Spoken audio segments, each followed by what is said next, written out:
in the northwestern zone of this country. The Assembly shall probably, at the end of the session, propose and produce perhaps a template to probably generate and reshape the trajectory of a robust socio-economic template of the blueprint as would possibly change the lives of the 60 or so million people domiciled in the northwestern part of this country. Your Excellencies, it is my honor and a privilege to, without probably bothering you with a lot of stories, call upon the convener of the summit and the Honorable Minister for Regional Planning, Engineer Abubakar Momo, who will welcome one and all to this occasion. My honor and privileged to call upon Engineer Momo, who is Honorable Minister for Regional Planning. He is an accomplished engineer who studied at University of Benin for his BSc degree and obtained a master's degree in public administration from Edo State University. Is a fellow of the Nigerian Institute of Public Administration and Nigerian Society of Engineers.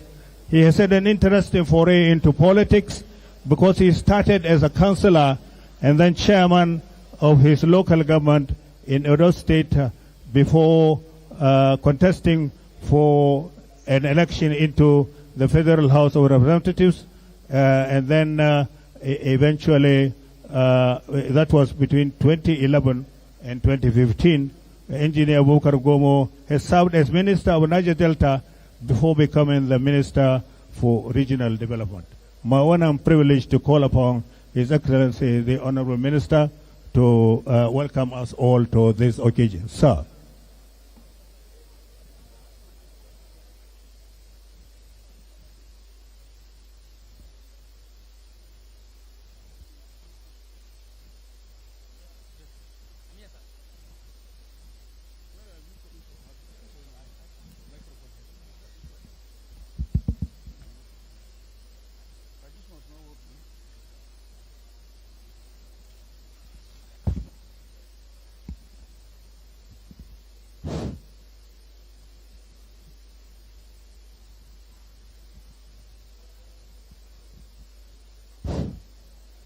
Your Excellency, the representative of the Governor of Kaduna State, that is the Deputy Governor of Kaduna State, let me also recognize here with us this morning the representatives of the governors of the 6 other states of the Northwest region. Also to be recognized the former minister, Patani. If I don't mention your name, just be rest assured that it's not that you are not recognized, but for the fact that I really did not know much about you. Let me also recognize my sister here, the Honorable Minister of State for the Federal Capital Territory, the Chairman of the Senate Committee of the Northwest Development Commission. I am taking this not in the order of protocol, but in the order of which people catch my eyes. Of course, this is your baby. The Chairman of the House of Representatives Committee on Northwest Development Commission. Let me also recognize the Chairman and the Managing Director of the Northwest Development Commission and a host of other personalities that are here present, members of the Senate and House of Representatives. I can see one of my friends, Honorable Senator Kau. Of course, we've been together right from 2003. And a host of others. I saw the other member from Kano State, and quite a number of other members here. Please pardon me if I don't recognize you in person. Today, for me, is very historic in the sense that this is the very first assignment, major assignment, that is going to be performed by the Northwest Development Area Commission under the auspices of the National Assembly Committee of the Northwest Development Commission.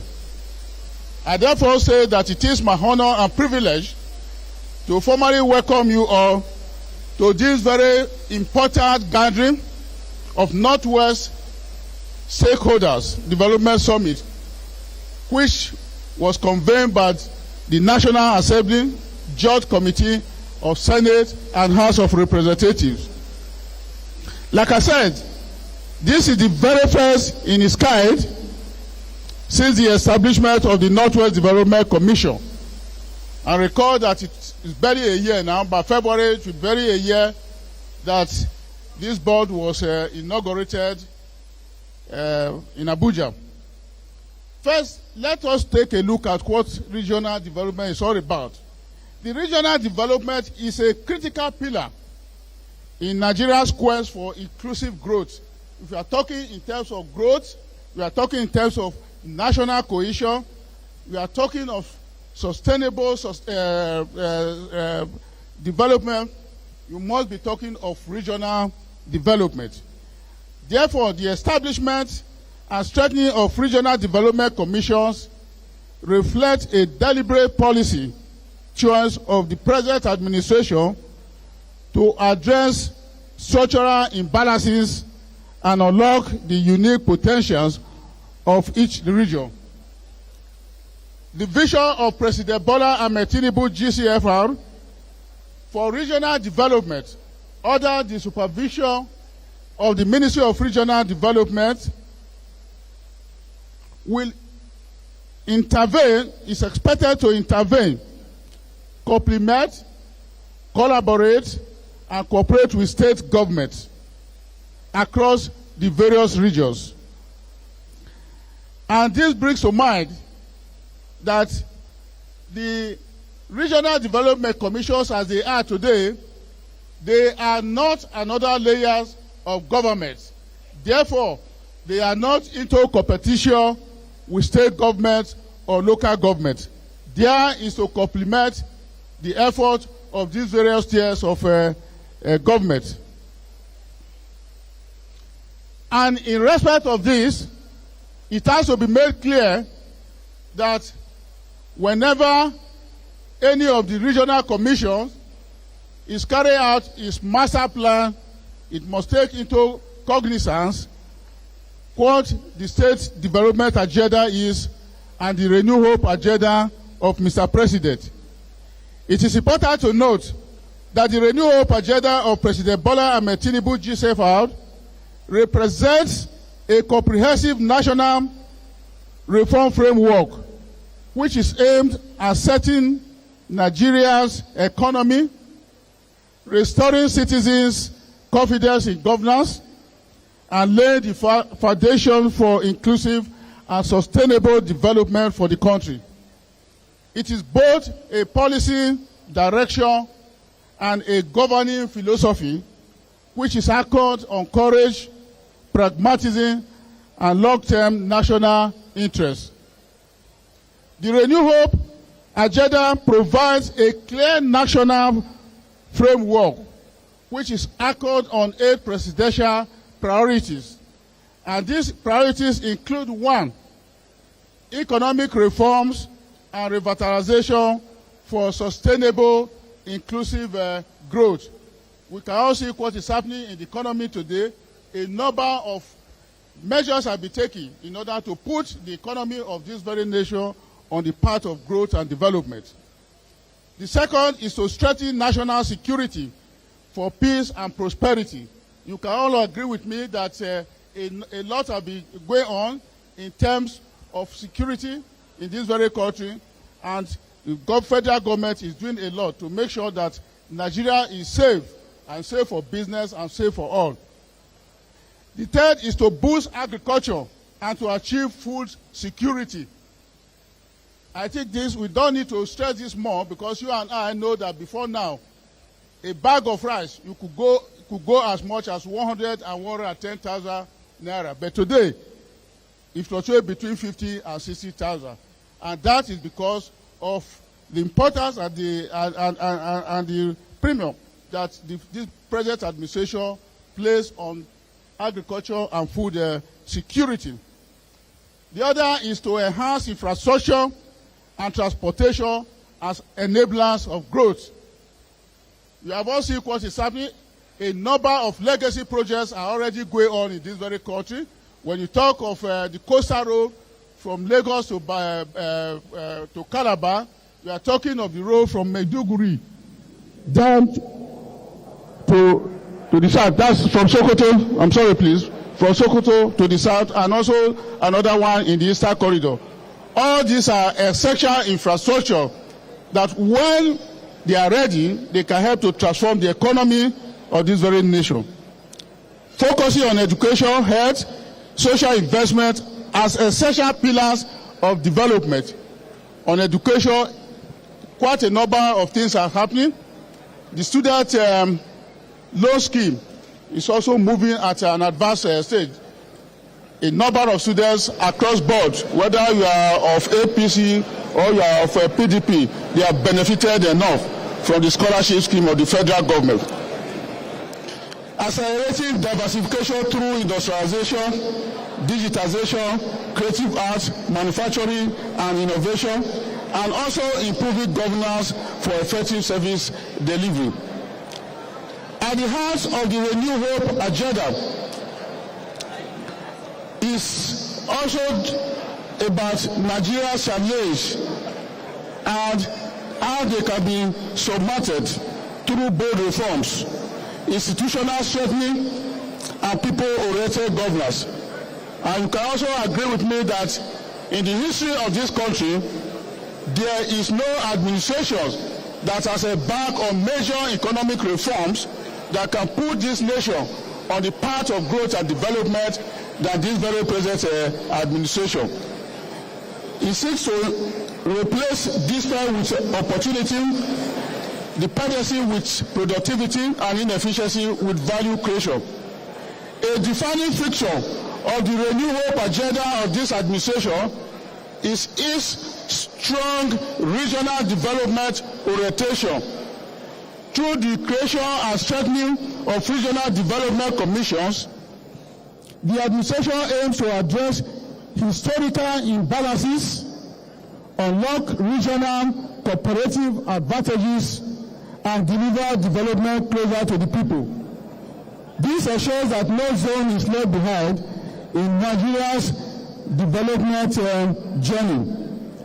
Regional development commissions are therefore key deliverable vehicles for translating the people-oriented vision of the president into tangible outcomes at grassroots level. Let us take a look at the Northwest. The Northwest region is one of Nigeria's most resource-endowed regions. Historically, it is recognized as Nigeria's agricultural powerhouse.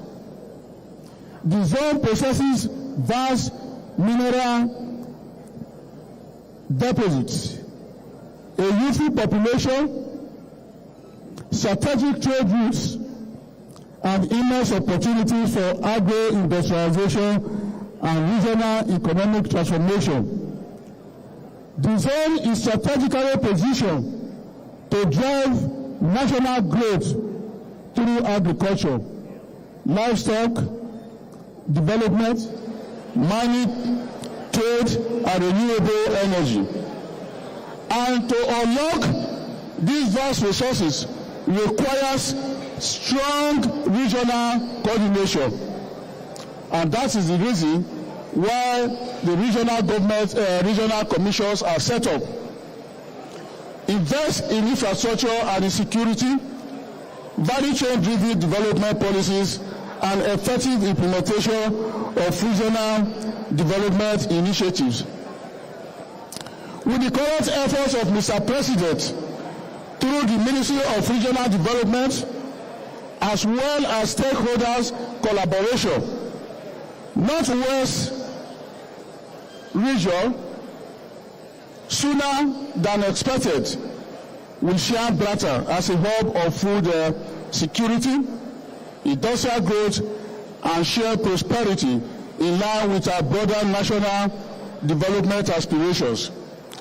The federal government, through the Ministry of Regional Development, is contemplating reviving the commodity ecosystem across the various regions in order to add value to our agricultural products and unlock finances at the grassroots level.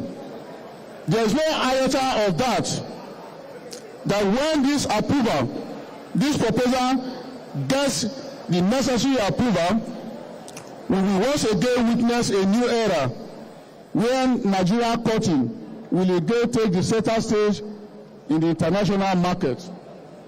Distinguished stakeholders, as we gather today to chart a new way forward for the development of Northwest region, let me reiterate that regional development is not the responsibility of federal government alone. It is a shared national task.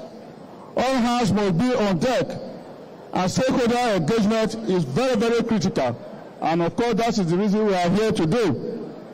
One sector does not have all the answers, but together with the Renew Hope agenda as our compass, and through strong institutions like the Northwest Development Commissions, we can transform challenges into opportunities and potentials into prosperities. We must support Mr. President for his laudable initiative and for driving sustainable development through regional commissions. Let us work together to deliver peace, productivity, and prosperity for the Northwest of Nigeria and for the entire country. Thank you. God bless the Northwest region. God bless the Federal Republic of Nigeria. I know when I was speaking, the former Vice President John walked in, and I have to welcome him to this very gathering. We are very glad to have you in our midst, and with your presence, I'm sure you can act as a father to the commission, because we want people who, of course, the commissions are derailing. There are people within the region that can always call them to order because of their enormous experience in governance. I want to say one thing today. I know before now, some persons have been asking about the commissions, and some are looking at regional development commissions similar to regional government that we have in the past. But I want to make it clear today that the regional development commissions are not like the regional governments of the First Republic. Because in the First Republic, the regional governments, they have their own paraphernalia of administration. They have their own assemblies. They have their own executive and all, everything you can think of. So they were operating as an independent arm of government. But the commissions, they are under the federal government. That is the reason Mr. President decided to create the Ministry of Regional Development. It's an expansion of the Ministry of the then Ministry of Niger Delta, but because the name Niger Delta is exclusive for the people, the 9 states of Niger Delta, Mr. President felt that in order to bring all the new commissions into one umbrella, there was a need to change that name from the Ministry of Niger Delta to Ministry of Regional Development. I have decided to explain this because a number of times people have been asking the role of the commission. I said the commissions are more like interventionist agency. What is not being done by the state or local government, they can fill the gap. And to that very extent, they have to complement the effort of the state and local government. They are not into competition. And to that very extent, I urge the state government to see them like that and take them as partner in progress. We are after one Nigeria, we are after the development of the country. So having said that, once again, I want to thank you for listening to us and also thank the participants, because since this is the first assignment, I can see that it elicited the kind of enthusiasm by the people of Northwest region. Once again, I thank you very much. Thank you, Honorable Minister for Regional Development, Engineer Abubakar Momo, for this.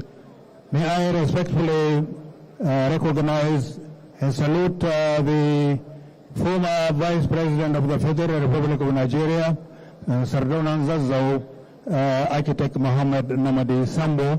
You are welcome to this occasion. Also welcoming onto the occasion the Chairman of the Africa Iowa Consultative Forum and Wallenbit Alhaji Bashir Mohammed Al-Hatu. I also salute whom I sing Alhaji Aminu Babada Agundi, Sarkin Dawaki Baba of Kano. You are welcome to this occasion.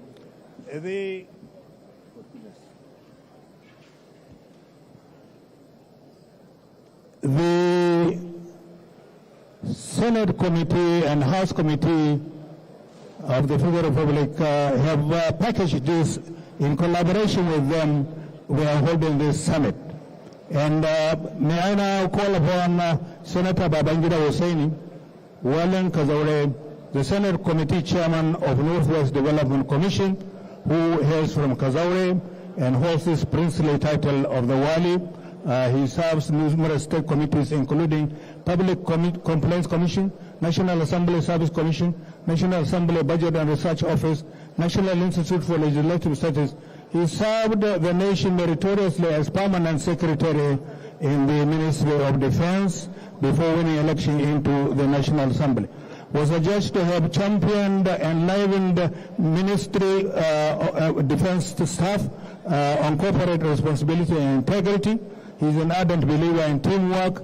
Senator Babangida is duty conscious, a graduate of the prestigious Nigeria Defense Academy in collaboration with ABU. Senator also worked at the Federal Ministry of Works and Housing as director. He is a seasoned technocrat and a capable administrator. My honor and privilege to call upon him to address this assembly. Thank you.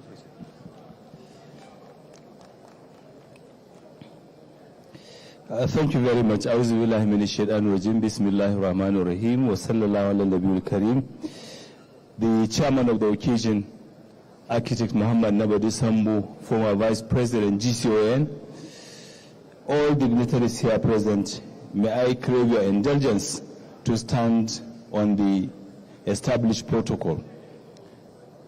I'm deeply honored and pleased to welcome you on behalf of the Senate and House of Representatives committees on the Northwest Development Commission, the Ministry of Regional Development, and the Northwest Development Commission to this historic assembly of stakeholders of Northwest region in particular and the wider Nigeria project.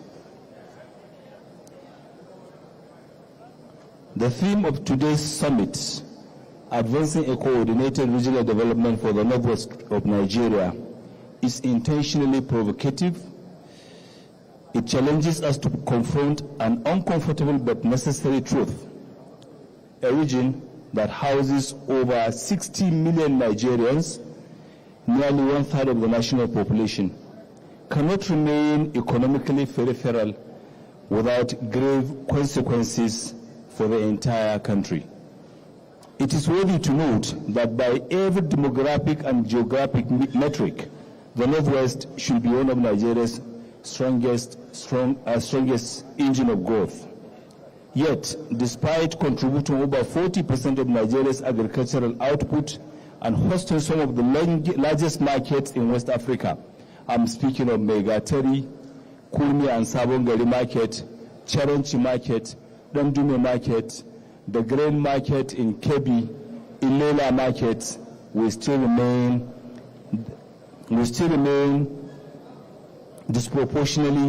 disproportionately low in terms of share of our industrial value addition and formal employment. It is very sad, and the region that used to be a commanding height of the nation's economic growth, which once laid the golden eggs for the nation's economic survival prior to the discovery of crude oil, is today the shadow of itself. What happened to the groundnut pyramids of Kano and other parts of the north? What happened to the cotton production in the northwest, especially Katsina, Zamfara, Sokoto, and Kebbi? What happened to our once booming hide and skin production? To the once thriving textile industries in the north, especially here in Kaduna, Kakuri? This summit, therefore, asks some of the hard and pertinent questions like, if the North is poor because it lacks resources, or because it lacks coordination? If the North is at the bottom of developmental indices because it lacks the human and intellectual capital to drive innovation, or because it lacks commitment of stakeholders, especially the elites across board, who often pretend that all is well once their interests are taken care of?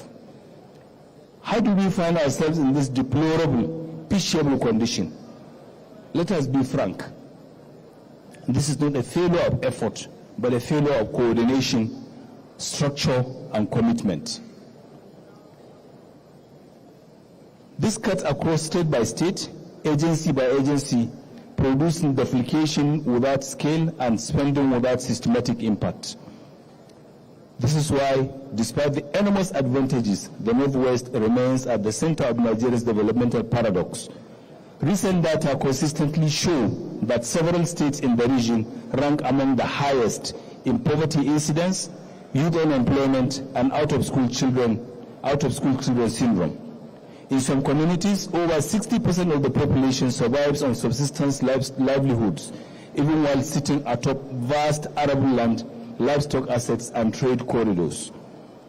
Insecurity alone is estimated to cost the regional economy billions of naira annually through lost productivity, disrupted farming outputs,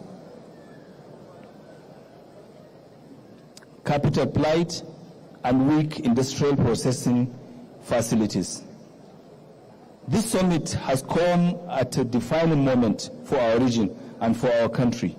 For many years, national discourse has acknowledged that the Northwest is not just Nigeria's most populous zone, but a latent economic powerhouse whose potential remains largely underutilized. We hope that this summit will chart a roadmap to change the narrative positively. Ladies and gentlemen, it is my singular honor and privilege to acknowledge the effort and the contributions of our key stakeholders, the National Assembly, Senator Abdulaziz Yari, Abubakar Iyali, and a host of numerous stakeholders who have contributed in one way or the other to make this summit possible. I'm highly excited with the participation and the enthusiasm shown by the participants here, and I hope this summit will provide the needed blueprint for the development of the Northwest region. On this note, I thank Allah subhanahu wa ta'ala for making today a reality, and thank all of you for making time to be here. This is a clear demonstration of our willingness to develop our region and to find solutions to our multidimensional problems. Thank you very much, and God bless. Thank you very much. Very distinguished.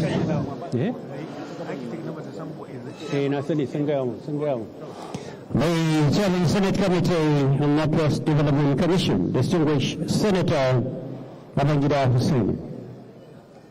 in creating the heavens and the earth, and all that dwells within and between, the Almighty never had to consult anybody.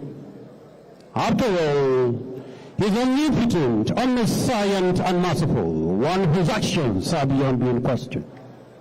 The Almighty's wish, once again, we're here for the Northwest Stakeholders Development Summit with the theme, Advancing a Coordinated Regional Development Agenda for Northwest Nigeria. And this program is put together by the National Assembly, Senate, and House Committee on Northwest Development Commission in collaboration with Northwest Governors Forum and, of course, Northwest Development Commission. Distinguished guests, before I introduce the next one on the program, permit me to apologetically reintroduce the chairman of the Arewa Consultative Forum, who was earlier given the title of Walin Dutse, Barrister Bashir Dalhatu B. Wazirin Dutse, Chairman. Ladies and gentlemen, please, a round of applause, please. And I got to note that in here, Lieutenant General Jafar Isa, Chairman and Madrian Outer School Commission, is here represented by Imam Tahir Baba Ibrahim. Equally, former Minister of Water Resources, Engineer Suleiman Adamu is here. SSG Kaduna State, Dr. Wahazo Abdelkader Mayero, among other distinguished guests, are Dr. Dogombochi and National Population Commission. Distinguished guests, it's time I invite for the next one on the program our true Nigerian ex-honorary, a certified and qualified architect having a first and second degree in architecture from the premier university in the sub-Saharan Africa. Ladies and gentlemen, a former governor and a former vice president of the Federal Republic of Nigeria. He is a personality that combines philosophical sagacity and is politically savvy. Ladies and gentlemen, he is now one of the custodians of our culture, tradition, and of course heritage, being the Sardauna of Zazo, inviting on stage our amiable and soft-spoken father, His Excellency Architect Mohammed Namadi Sambo, GCON, the chairman of this occasion, as he comes for his chairman's remarks. Thank you, please.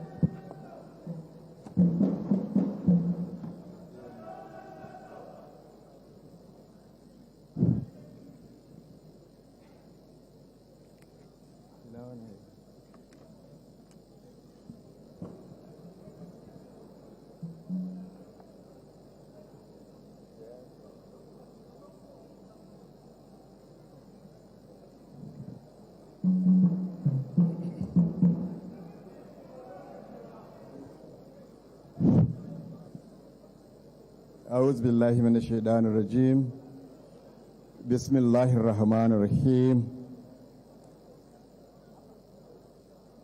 Assalamu alaikum, Jawa. Distinguished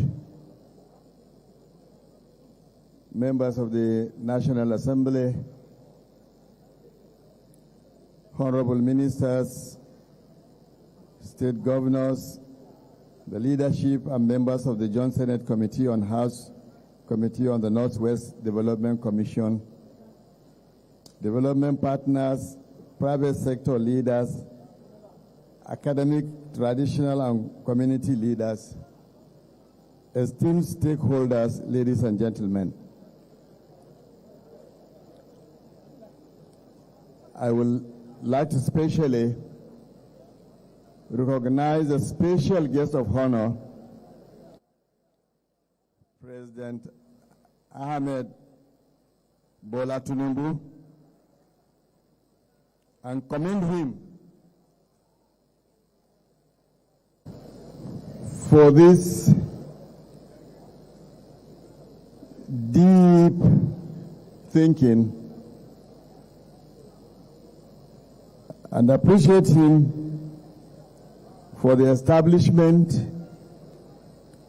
of the Northwest Development Commission and other commissions of the other regions of the Federal Republic of Nigeria.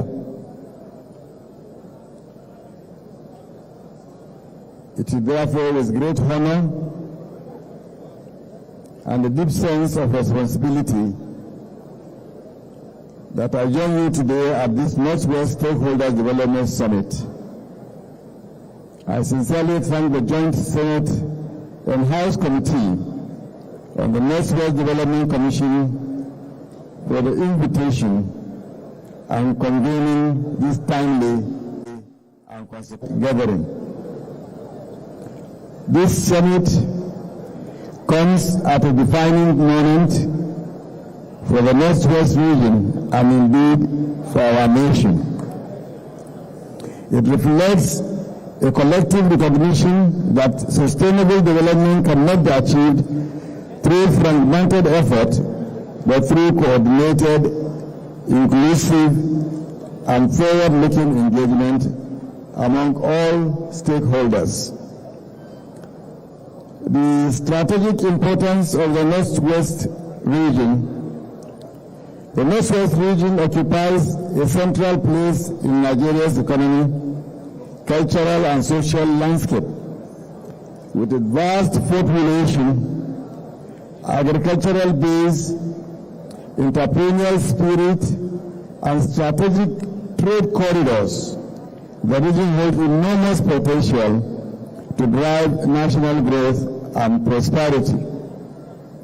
Yet, like many regions, it also faces complex challenges ranging from infrastructure deficits and unemployment to environmental pressures, social vulnerability, and security concerns. Addressing these challenges requires not only resources, but vision, strong institutions, and sustained collaboration.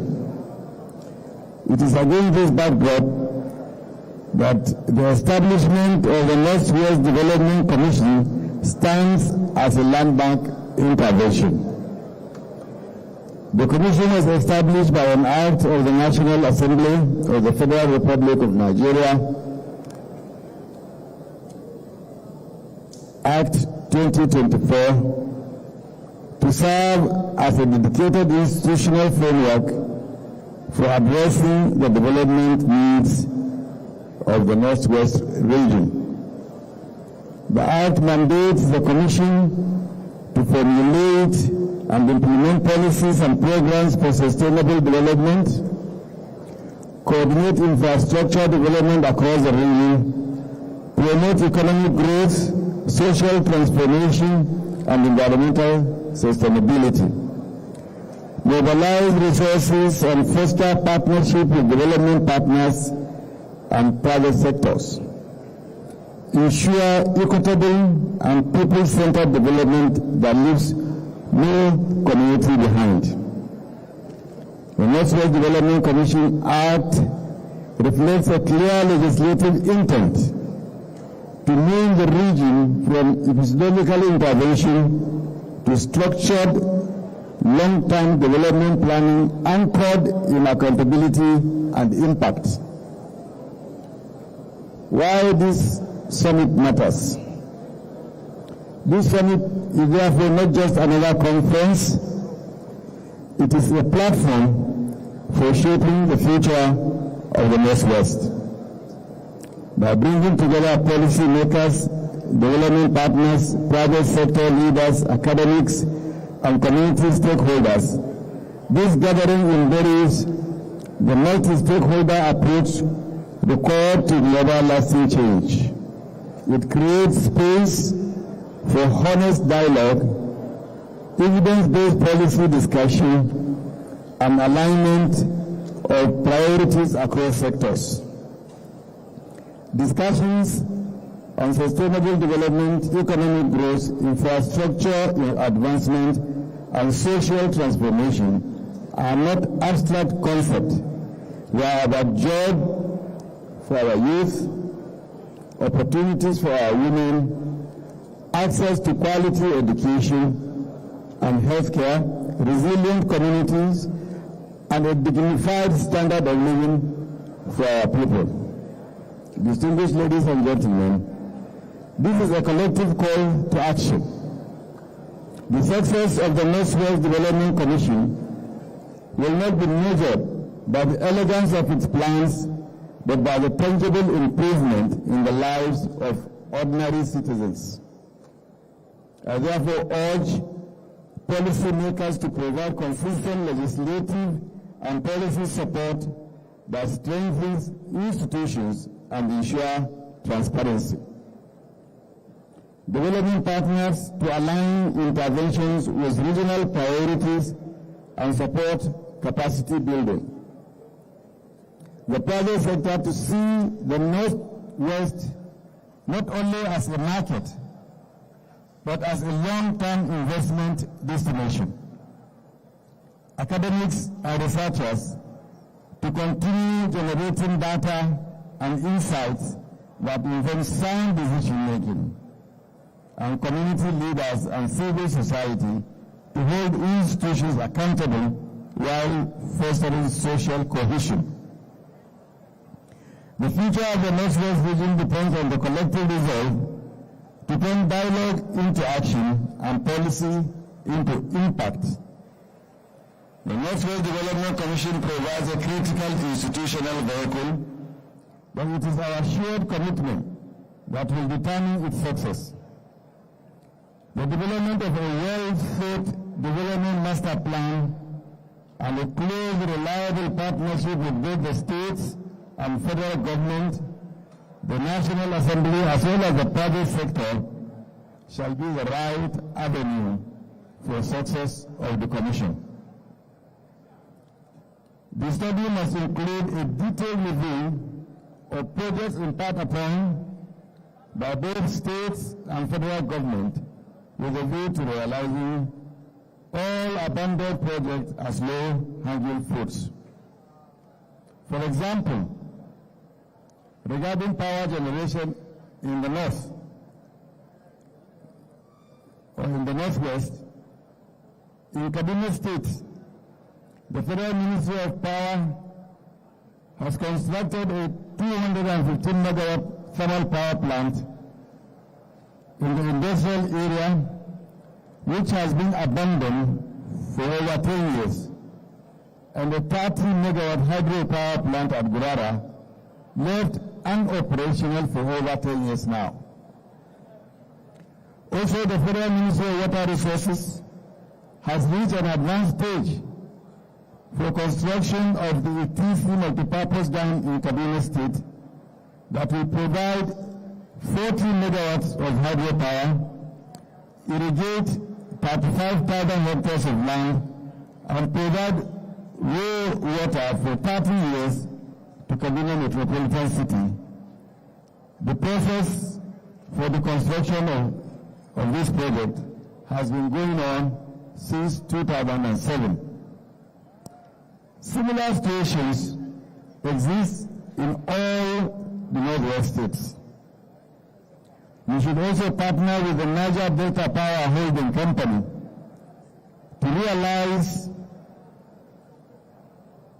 the investment made by the northern states, including the Northwest states, in development of 10-member thermal power plants in the southern part of the country, as per the agreement for the northern states to invest in that program, and upon capitalization, they will be privatized, and the proceeds of the sales will then be used to develop renewable energy projects in terms of hydro and solar power projects that will ultimately allow a mixed electricity power generation capability for a reliable electric distribution in the north and the country in general.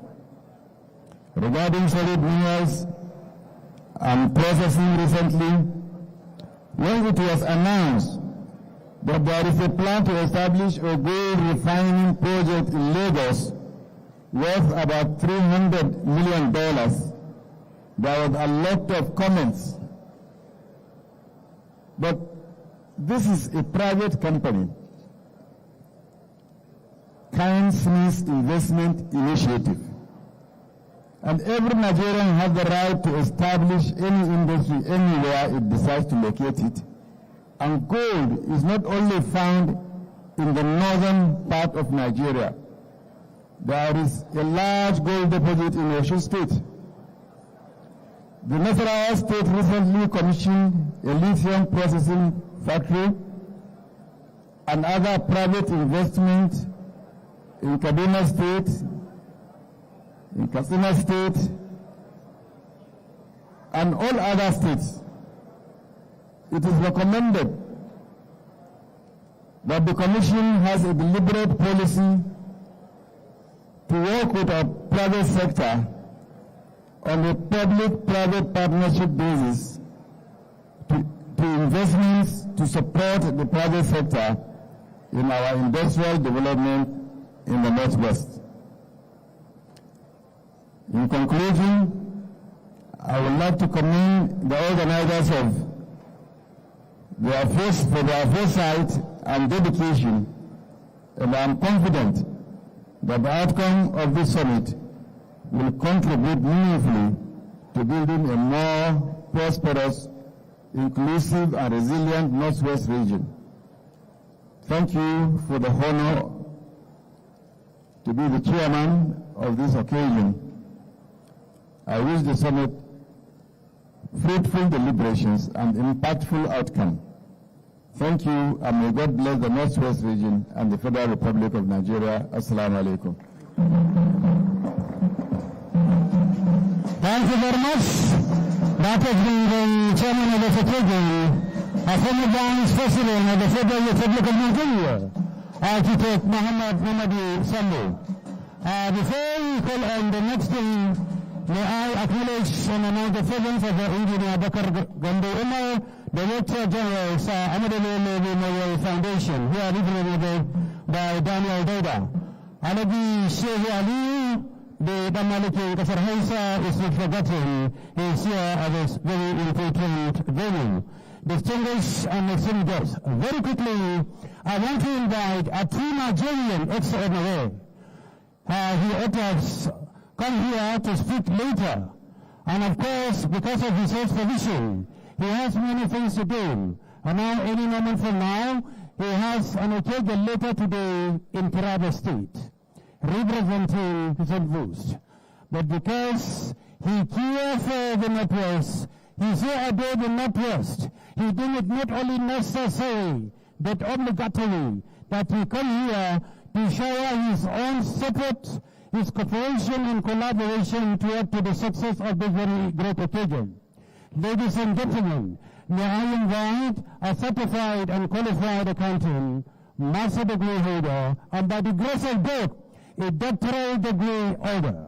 Ladies and gentlemen, a fellow, a certified national accountant, and the Deputy Senate President of the Federal Republic of Nigeria, distinguished Senator Barrow I. Goodwill, for his own command. Let's give him please a round of applause. Sir, you're welcome, sir.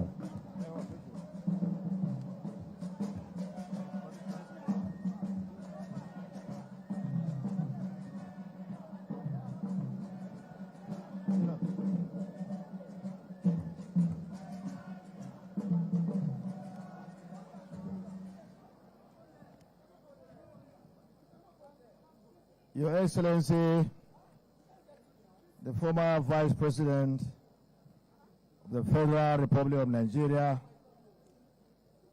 Architect Namadi Sambo,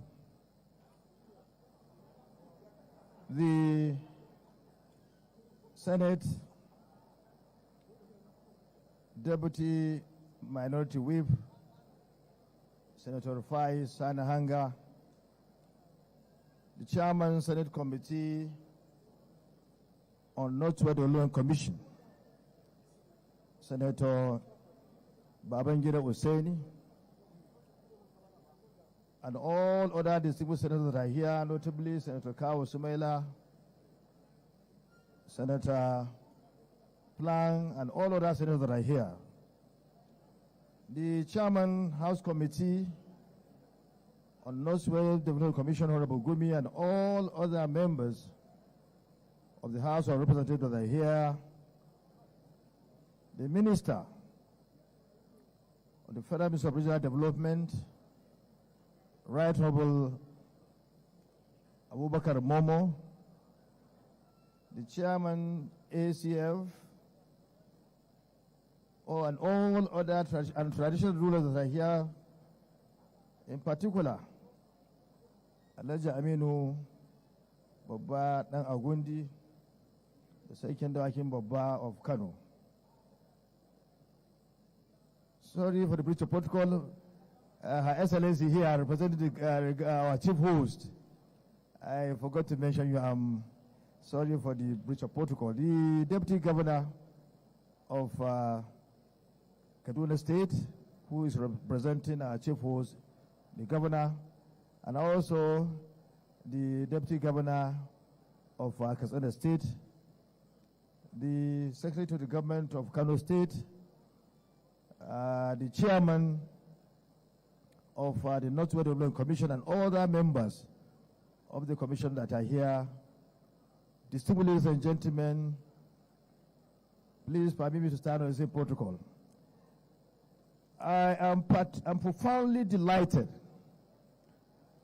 to be part of this development summit dedicated to the future of Northwest Nigeria, a region whose size, population, cultural influence, and economic potential make it not just a component of the Nigerian Federation, but one of the defining pillars of this country. Let me start by commending the conveners of this summit for the deep thoughts and foresight in calling this all-important assembly. I approach this gathering not merely as a political leader or a critical stakeholder, but as a constitutional trustee of the Nigerian project. I stand here with a profound sense of responsibility to ensure that our region does not merely participate in national development, but takes a rightful place in shaping the direction of things. The theme of the summit, advancing a coordinated regional development for Northwest Nigeria, is both timely and intellectually sound. Development in the 21st century is no longer accidental, fragmented, or driven by isolated interventions. It is deliberate, it is coordinated, and above all, it is institutional. So it was from this understanding that the idea of the Northwest Development Commission was conceived. Thanks to Mr. President, the Commander-in-Chief of the Armed Forces, who gave his approval for the establishment of this commission after the bill I sponsored got to his table. He never wasted a minute, but quickly gave his assent because of his love for this region.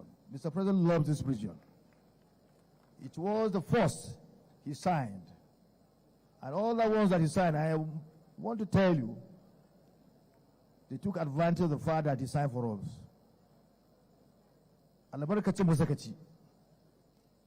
Because it was deliberate, he wanted to intervene in Northwest. And he signed without hesitation. And he said, I will sign whenever he came to my table. And when he got to his table, he signed. So Mr. President is willing to help us. He knows our problem, and is always committed to helping this region, which he loves very well. It was from this understanding that the idea of Northwest Development Commission was conceived. As I said earlier, the commission was not created as another bureaucratic layer, but as a strategic institution designed to aggregate our regional priorities, harmonize development efforts, and provide a long-term framework for addressing the structural challenges that have historically constrained our progress. As we are aware, the Northwest is home to tens of millions of Nigerians.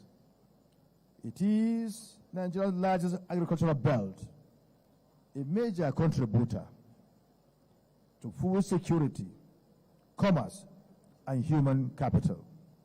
Yet, we are also confronted by complex challenges ranging from insecurity and infrastructure deficits to climate stress, youth unemployment, and uneven access to social services. These challenges do not respect state boundaries. Therefore, our solutions must transcend them. In my view, therefore, the summit is not a ceremonial event. It is a course of strategic thinking. It is an invitation to political coordination, policy coherence, and development partnerships. It is about aligning federal vision with state action, legislative oversight with executive implementation, and public ambition with private sector efficiency. From the perspective of the National Assembly, I wish to affirm that the legislature remains committed to providing the necessary legal and oversight support required for the Northwest Development Commission to succeed. Sustainable development is not achieved by proclamations alone. It is secured through strong institutions, accountable governance, and consistent political will, all of which are guaranteed under the New Hope agenda of the President Bola Ahmed Tinubu, a great lover of the people of the Northwest and Nigeria in general. I am particularly encouraged that this summit brings together policymakers, development experts, traditional institutions, and the private sector. We must, however, note that no region develops on the strength of government alone. The future of the Northwest will be shaped by how we mobilize our collective intelligence, our capital, our culture of enterprise, and our shared sense of destiny. This is very imperative because a people who fail to organize will continue to agonize over the self-inflicted dilemma. This should not be the reality of the Northwest region of this country. Let me reiterate in conclusion that history will not judge us by the summits we convene, but by the systems we build and the lives we improve. The Northwest Development Commission must become a model of what is possible when regional solidarity meets national purpose. I therefore urge all stakeholders to approach this summit with courage, clarity, and commitment. The task before us is serious, but so too is the opportunity to make significant difference. The Northwest is ready to rise, not in isolation, but in coordinated partnership with the Nigerian Federation. I thank you all, and I wish this summit productive deliberations and enduring outcomes. Long live the Northwest region of this country. Long live the Federal Republic of Nigeria. Thank you for listening. Thank you very much, the Deputy Senate President. Ladies and gentlemen, may I announce the presence here in our midst of Alhaji Mamesani Abdullahi, the Deputy Governor of Central Bank of Nigeria, in charge of the Economic Policy Directorate. Sir, you're welcome. Thank you, sir. Esteemed and distinguished ladies and gentlemen, The Deputy Senate President, Dr. Barawai Jibrin, can easily be said to be the guardian angel of the Northwest Development Commission, especially assisting and supporting the Managing Director for the takeoff of the project of the Northwest Development Commission. In fact, Senator Dr. Barrow I. Jibrin has been instrumental to many positive interventions in education, in security, in education, granting hundreds of scholarships to deserving students for postgraduate studies abroad across the country. He made sizable contribution towards ensuring security in Kano by donating vehicles and motorcycles to ensure that there is adequate security in Kano. He usually gives so much succor to the deserving people in Kano. A very generous person with his time, with his resources, and also with his leadership. May I acknowledge the presence of Alhaji Farouk Jobe, His Excellency the Deputy Governor of Katsina State, representing Dr. Dukko Umar Rada on this occasion, and also Dr. Hakim Baba Ahmed, who will be speaking on behalf of the chairman of the Northern Elders Forum, Professor Ango Abdullahi. He is already seated in this arena. But for now, I would like to call upon the chairman of the Arewa Consultative Forum and the Walindus, Alhaji Bashir Mohammed Al-Hatu, a renowned lawyer, an aristocrat, a public administrator who has served Nigeria in many capacities, including being minister several times in the recent past. Assumed the leadership of the ACF in July 2023, and before then he was Minister of Power and Steel from 1993 to 97 under General Sani Abacha, was also Minister of Internal Affairs 1997 to 1988. 98. Alhaji Bashir Mohammed Al-Hatu, Alhaji Bashir Mohammed Al-Hatu has taken active part in political evolution since Second Republic, and was part of the wise persons who crafted the 1979 Nigerian Constitution. Alhaji Bashir was chairman of New Nigeria Development Company, NNDC, chairman Freedom Radio, a very popular radio station in Kano, chairman Highland Waters Marketing. He served as a member of the board of Nigerian Ports Authority. He is a member of the Nigerian Bar Association as well as International Bar Association. My honor and privilege now to call on him, for him to address this occasion. Before then, I would like to acknowledge the presence of Alhaji Ali Al-Makura Abdul Qadir, Federal Commissioner representing Nasarawa State. Sir. Yes, sir.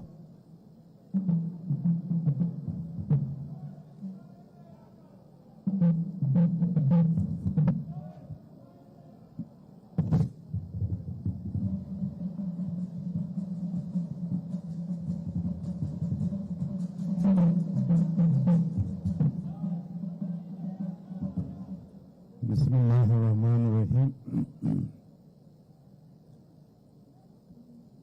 The chairman and Sir David Goodwill, the former Vice President of the Federal Republic of Nigeria, the Deputy Governor of Kaduna State, distinguished senators, members, House of Representatives, traditional fathers, ladies and gentlemen. I bring good tidings and a lot of goodwill from the Arewa Consultative Forum to the Northwest Development Commission. In doing so, I must express our happiness and pleasure. First, that this commission has come to be and is now operational. The three development commissions in the North have helped in bringing government closer to the people.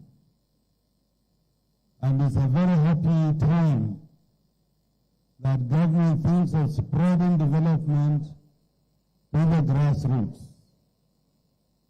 The ACF is therefore very happy, very willing to associate with the Northwest Development Commission in all its development projects. The North have for quite a while been groaning and complaining about lack of development, lack of education, lack of employment, a lot of poverty. But I think now the time of complaints and whining should be over. We should begin to place on the ground physical development projects so that our people can actually see the benefits for which these development commissions are established. For us, in the Area Consultative Forum, I would like to pledge without equivocation our deep and sincere support and our promise to collaborate with Northwest Development Commission, with the North Central and Northeast, so that we too can be proud partners in the development. My mind is fixated on development. When development is mentioned, maybe physically people begin to think about buildings, projects, roads, hospitals, schools. But in the North also, I think we need also develop our mental capacity. Our people require consistent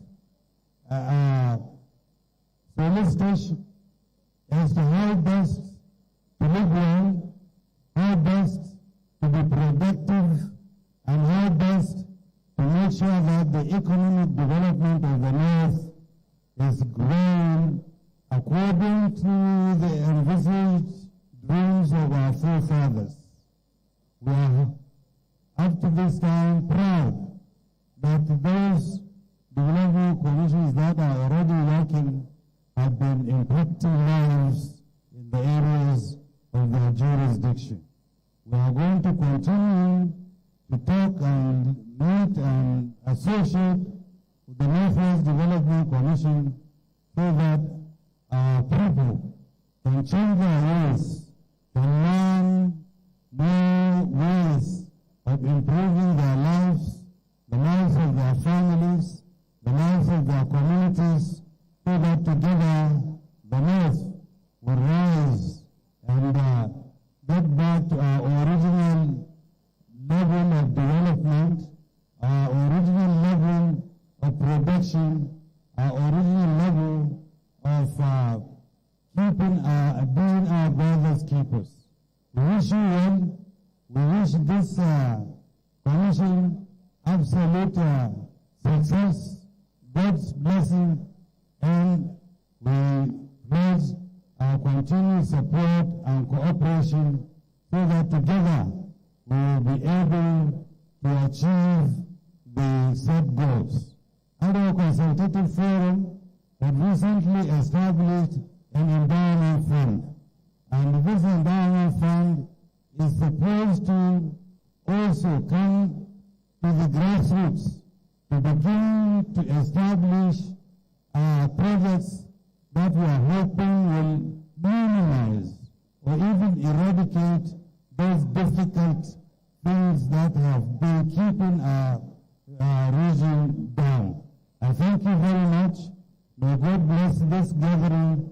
May we enjoy the benefit of our conclusions, and God bless the Federal Republic of Nigeria. Thank you very much.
Bismillahirrahmanirrahim. Jama'a assalamu alaikum. Ina mai godiya ga wannan hukuma da ta bamu dama mu sa bakinmu kuma mu sa albarka a wannan babban taro. Ina kuma kawo muku don haƙuri na Professor Ango Abdullahi, wanda shi ne shugaban Northern Elders Forum, wanda bai samu zuwa ba saboda harkar ɗan kwanaki da jiki. Yana fatan alheri Allah ya sa a yi wannan taro lafiya, Allah albarkaci abin da za a yi. Maganar yau ya fara shi ne, a gaskiya ina ganin gwamnoni ne ba su kyauta ba.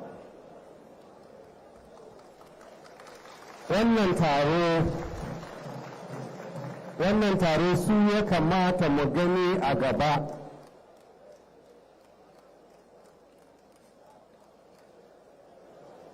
Mun ga wakilansu har da mataimakiyar gwamnan jihar Kaduna, mun ga wakilansu, amma a gaskiya gwamna 7 daga jihar da muke cewa an bar mu a baya, ba a damu da mu ba, ba a san da mu ba. A ce an zo Kaduna an yi taro gwamna a Northwest guda 7 babu ko guda 1, haba jama'ar Allah. Saboda haka idan akwai masu ji ba rashin kunya ne musu ba, ban san uzurinsu ba, amma ba yadda za a yi a ce ko gwamna ko ɗaya babu ya bayan wannan taro. To su wannan kwamishin ɗin da aka sa da ya za su yi aiki? Idan ba gwamna bai saurari abin da za a ce ba, ya san ta inda zai kulla ya ƙara zumunci da alaƙar shi da wannan kwamishin, ta ina za a yi gyaran. Idan mu da muke arewa maso yamma muna cewa an bar mu a baya, an bar mu ba abu a damu da da sauransu, idan muna nema wanda za mu fara mu samu laifi, mu fara da shugabanninmu. Don a halin da ake ciki yanzu, gwamnoninmu su ne shugabanninmu. Kuma gashi an zo Kaduna, an zo a warware wannan kwamishin, a ce a kawo gudunmawa, a kawo saƙo, a kawo shawarwari, amma babu waɗanda ya kamata su ji. To na ɗaya dai a gaskiya fi sabilillahi an ce ranar wanka ba a ɓoyin cibi, gwamnoninmu ba su kyauta ba. Na biyu, su wannan kwamishin da suka zo mun gode, kun yi daidai, kun zo yanzu ku baje kolinku, mu kuma mu zo mu ba da namu gudunmawan, nan a gyara, nan mu yaba, nan mu kushe. To ku sani an ɗora muku nauyi mai yawa. Idan kuka yi rawan gani wanda suka ɗora muku nauyin nan su za su ce sun yi, idan kuka kasa za su ce ku ne kuka kasa, kuma ku ne 'yan gida wanda suka ɗora muku wannan nauyi suna can Abuja abinsu. Saboda haka Allah Ubangiji ya ba ku ƙarfin sauke wannan nauyi da kuke da shi, don a gaskiya babu wani wuri a Najeriya da ke buƙatar a yi mashi aiki, a sa mana ido wurin tsaro, wurin tattalin arziki, wurin lalacewar 'ya'yanmu, wurin neman mu 'ya'yanmu da mata abin yi kamar arewa maso yamma. Kuma idan yanzu an juya mana baya, akwai ranar da za a juya a dube mu, kuma an kusan zuwa wurin, kuma muna nan muna kirgawa, muna gani, muna sane, mun san wanda ya damu da mu, mun san kuma wanda yake mana burin-burin. Mun gode da aka gayyace mu a wannan taro, za mu zauna, za mu ji, za mu kuma mu tafi da abubuwan da za su yi mana amfani. Allah albarkacin niyyarku da aka yi, Allah ya ba da sa'a, maganganun da za a yi a nan a tattara a kai ma gwamnoninmu. In za su zauna da wannan kwamishin su kaɗai, su zauna da su ba su nasu gudunmawan, ba sai lalai an yi taro irin wannan ba, amma irin wannan taro ko ba komi saboda siyasa ma ya kamata a ga gwamnoninmu a nan. Assalamu alaikum.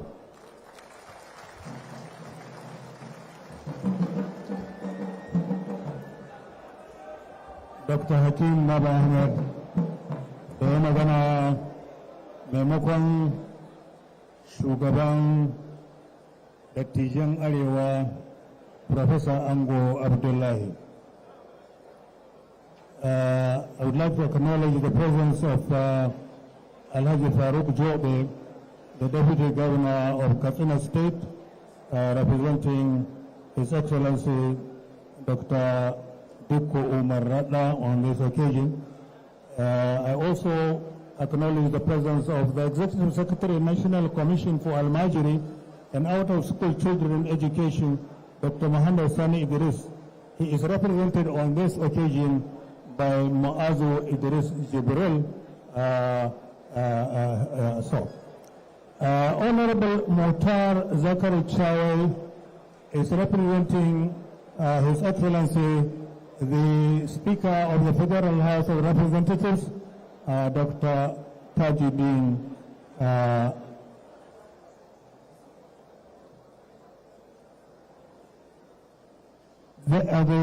we are now in the segment of goodwill messages from development partners, if there are any.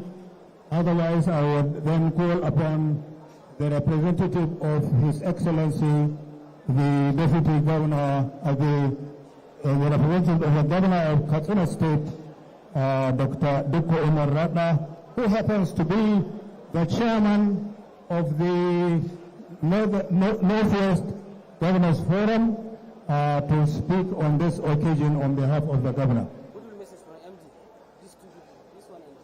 Thank you.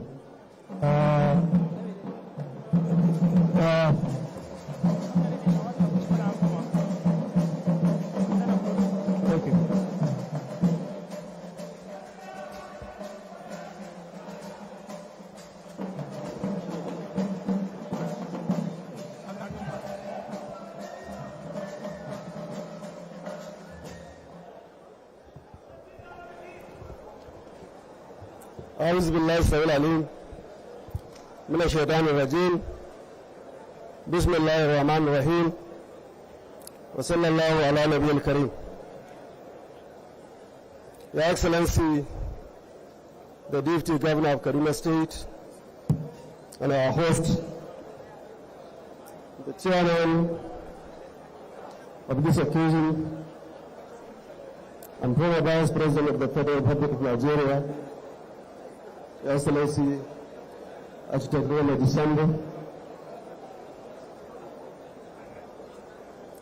the Chairman, House Committee and Network Development Commission, and the other distinguished senators that are here, the Chairman, House of Representatives Committee and Network Development Commission, and other distinguished honorable members of the House,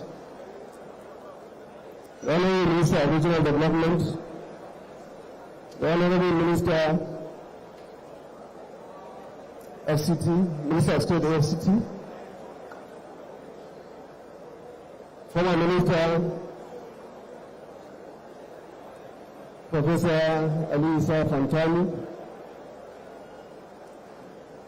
and the Chairman CF, Walim Dise, members of the Network Development Commission and management, head of various MDS, federal and states, distinguished participants, good afternoon and assalamu alaikum. I'm honored to be here to represent His Excellency, the Executive Governor of Kaduna State, Malam Diko Umarada, PhD CON, who also doubles as the Chairman Northwest Governors Forum, and to speak at this Stakeholders Development Summit.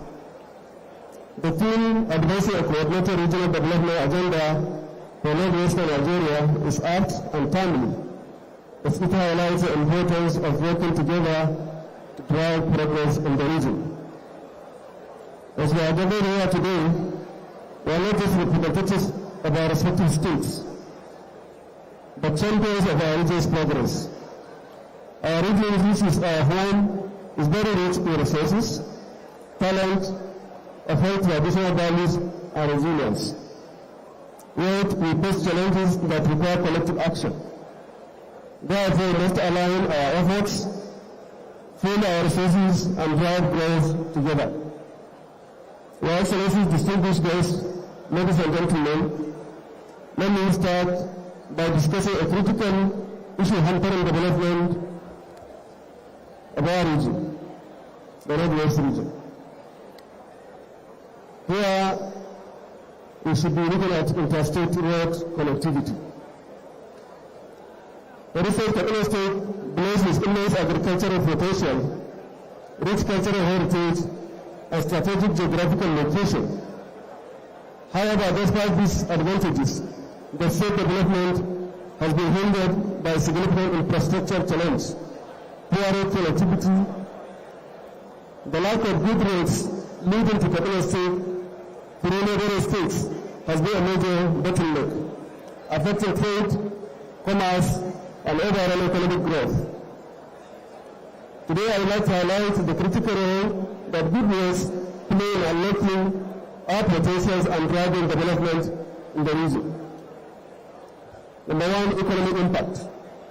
Poor roads increase transportation costs, reduce trade, and limit market access for the state agricultural produce. Trade and commerce.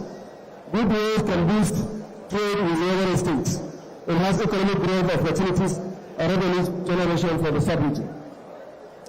Food security. Improved roads ensure the movement of food products, reducing post-harvest losses, and ensuring food security. Regional connectivity. Enhance Kaduna's position as a trade hub, leveraging its strategic location. Regional collaboration, the establishment of regional commodity markets. Our region is predominantly agrarian. This represents a significant opportunity for economic growth through the establishment of regional markets. The region's agricultural produce, including grains, livestock, and cash crops, can be harnessed to drive economic development. The rationale for this: market access. A retail market will provide farmers with access to buyers, improving income and livelihoods. Value addition. The market can support agro-processing, improving the whole value of produce. Job creation. The market will create opportunities in trading, logistics, and services. Regional integration. It will also enhance trade within the region and with neighboring countries, like what we have in Zambia, Nigeria, Dankana, and migratory international markets. The trade volume in these markets, ranging from billions of naira weekly, but with infrastructure currently in this location is not depicting of this status. The key infrastructure requirements: we have market infrastructure, developing market quotations, storage, and transportation needs. Value chain support. Provide service for input supply, extension, and credit. Policy support. Stimulate regulation and tariffs to facilitate trade in this sub-region. Key expectations: rehabilitation and resettlement of victims of banditry. As all aware, we have these challenges in this region. So banditry, cutlery, kidnapping, ransom, and wanton killing of innocent lives are the challenges affecting our region. There can be no sustainable development without peace, and no peace without sustainable development. For instance, in Kaduna, we divided the state into 3 regions. We have frontline local governments. These are local government bordering the forest, and are the ones suffering from the menace of this insecurity. We also have Neighboring local governments. These are local governments that are bordering the frontline local governments, which experience frequent attacks. And then we have state local governments. These are the remaining local governments that have not witnessed any form of banditry attack. So in trying to tackle this monster of a problem, our administration adopted both kinetic and non-kinetic strategies to restore peace. In fact, more of non-kinetic strategies were implemented as follows. A total of 35,903 jobs were created by our administration within the first 1 year in office. Under this, we recruited teachers, 7,325, we employ head heads, number is 6,652. We also recruited community youth corps, 2016, engagement of 1,500 vigilante groups, engagement of 200 civilian hunters, engagement of 7,545 imams, naibis, and ladans, an engagement of 10,665 ward, local government, and state security groups. In addition, we provide free medical treatment to victims and financial assistance, as well as support to the families of the victims. Owing to the above, I'm happy to say that banditry has reduced drastically and normalcy is gradually returning in both the frontline and vulnerable local government areas of our states. In places like Zambia and Bazari, there are no witness attack within the last 11 months. The humanitarian crisis caused by banditry has made many communities displaced and vulnerable. A comprehensive approach is therefore needed to support victims in the following ways. 1. Rehabilitation. Psychosocial support. Provide counseling and trauma management services. Medical care. Ensure access to health care and medical treatment. Resettlement. Secure environment. Ensure safety and security in resettlement areas. Shelter and infrastructure. Provide water, sanitation, schools, and energy. Community engagement. This is involved communities in settlements. Livelihood support. Vocational training. Offer skills training and entrepreneurship program. Cash assistance. Provide financial support for resettling victims to improve their livelihoods. Agricultural support. supply seeds, tools for farming. By addressing immediate and supporting long-term recovery victims of banditry can be rebuilt and their lives can be improved. In conclusion, on behalf of His Excellency the Governor and Chairman of the Governors Forum, I would like to commend the organizers for doing a good job for assembling us here together. By working together, we can unlock not just Nigeria's potential, but with clear goals, define roles, and drive implementation. Our collective efforts can transform the region, which ultimately will benefit the entire nation. Thank you and God bless.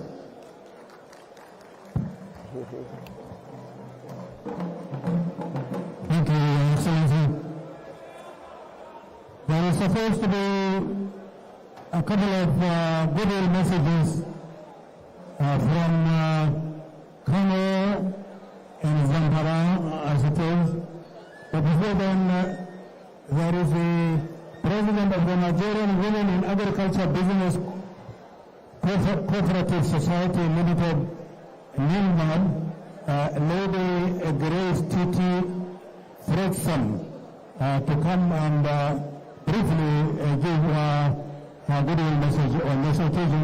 And then I will call upon the Secretary to the Government of Kano State, who is going to speak on behalf of the Governor of Kano State, Engineer Abba Kabir Yusuf, who undoubtedly must be one of the most credible people who have been most beautiful person to be elected as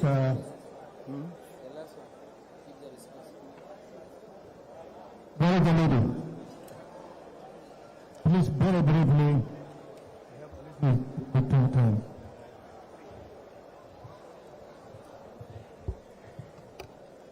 Your Excellencies, Royal Fathers, distinguished senators, honorable members of the National Assemblies, distinguished partners, fellow nation builders, all protocol duly observed. NIWAP, our Nigerian Women in Agricultural Business Cooperative APOS Society, represents over 300,000 women and youth agripreneurs across Nigeria. We stand before you not just as farmers, but as the primary investors in our nation's food security. Yet, for a long time, politics and financial models have been designed for us, not with us. Today, we call for a new era of co-creation, especially in this program. We must co-create politics, that's co-creating with the farmers, the smallholder farmers. Programs, financial models that are genuinely farmer-centric, especially for women and youth who till the land. This requires moving beyond tokenism, which we call intervention, to true tripartite partnership, where technical partners like IITA that are already working with NIWAP, AGRA, and GSZ bring innovation. And operating partners like us, NIWAP, provide the organized workforce and execution. And then government, you, and financial partner provide the capital and enabling environment. So together we can establish a corporate, commercial farms that do not just, that do more than grow crops, but they grow careers. We must recruit. I hope that is what the development of the Northwest is. Train, deploy our women and youths into secure jobs with dignity. Why? We deserve HMO like those in the National Assembly enjoy. We also deserve pension and housing scheme. I tell you, a woman with a secure job will never allow her child to pick up a gun and shoot. Therefore, I offer a proposal to the governors here today. Give NIWAP 1,000 hectares in a secured arable land in each LGA, and NIWAP will give you 1,000 secured jobs in that LGA. Let us move from transformation. Let us build a food secure future together. Thank you. NIWAP! Well, thank you very much. Your Excellencies, distinguished sir, it's about time, as the saying goes, that all work and no play makes adult out of a child. This time I bring on stage, ladies and gentlemen, the real culture, celebration our culture, our heritage, and of course our tradition. We are talking about that symbolizes our symbolism.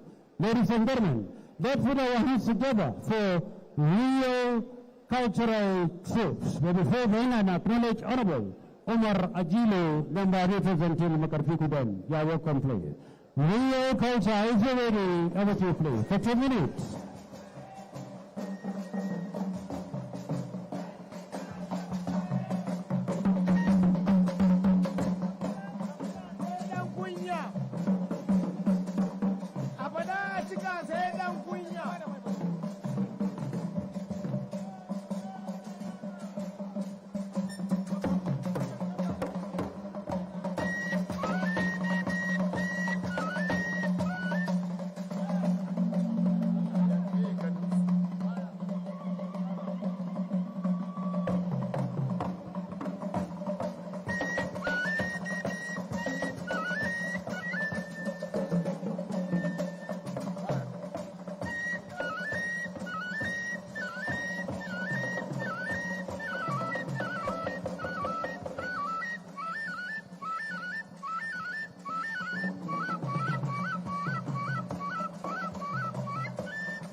Mangode, thank you very much.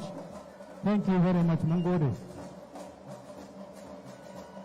Mangode.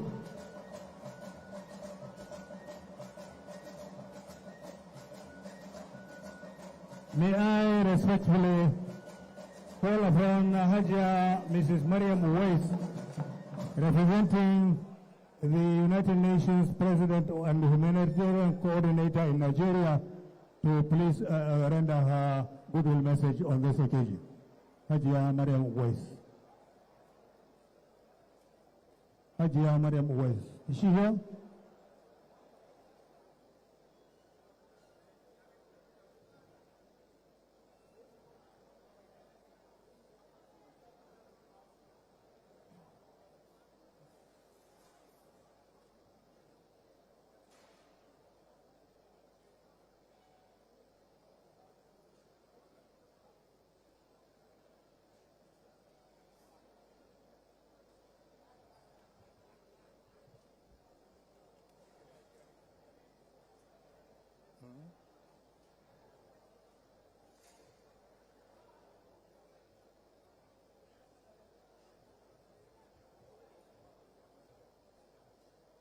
Assalamu alaikum, our distinguished fathers, honorable ministers, members of the National Assembly, and lovers of the Northwest, I'm here on behalf of the UN Resident Coordinator to support and to strategically advise on projects that will really impact on the Northwest. We were hoping that the governors would be here, but since they've sent representatives, inshallah we'll engage them one by one. So I bring with me the good tidings and the support of the UN, and I look forward to working with you. Thank you. I would like to acknowledge the presence of Alhaji Muhammad G. Al-Kali, the Managing Director of Northeast Development Commission, who will speak later in the program, and also acknowledge the presence of Mr. Nuruddin Bashir Saleh, representative of the United Nations Development Program, who will also have 1 minute to speak on the program. Is he here? Mr. Nuruddin Bashir Saleh from the United Nations Development Program, UNDP. Are you here?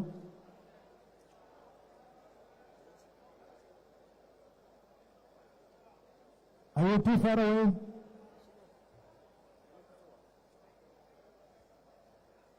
I also recognize the program presence of Dr. M.B. Shehu, OFR, Chairman, Revenue Mobilization and Allocation and Fiscal Commission, represented by Alhaji Ali Al-Makur Al-Qadir, Federal Commissioner representing Nasarawa State.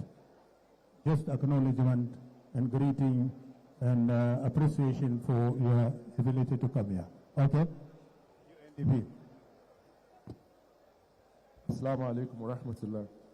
Your Excellencies, the Executive Governor of Kaduna State, ably represented by Her Excellency Dr. Hadiza Sabwa Balarabe, Your Excellencies, the representatives of the governors of Katsina, Kano, Zamfara, Kebbi, Jigawa, and other states of the Northwest, permit me, I have breached the protocol, but to acknowledge the presence of His Excellency, distinguished Senator Barrow Diko in absentia, and our father, His Excellency, Vice President Namadi Sambo.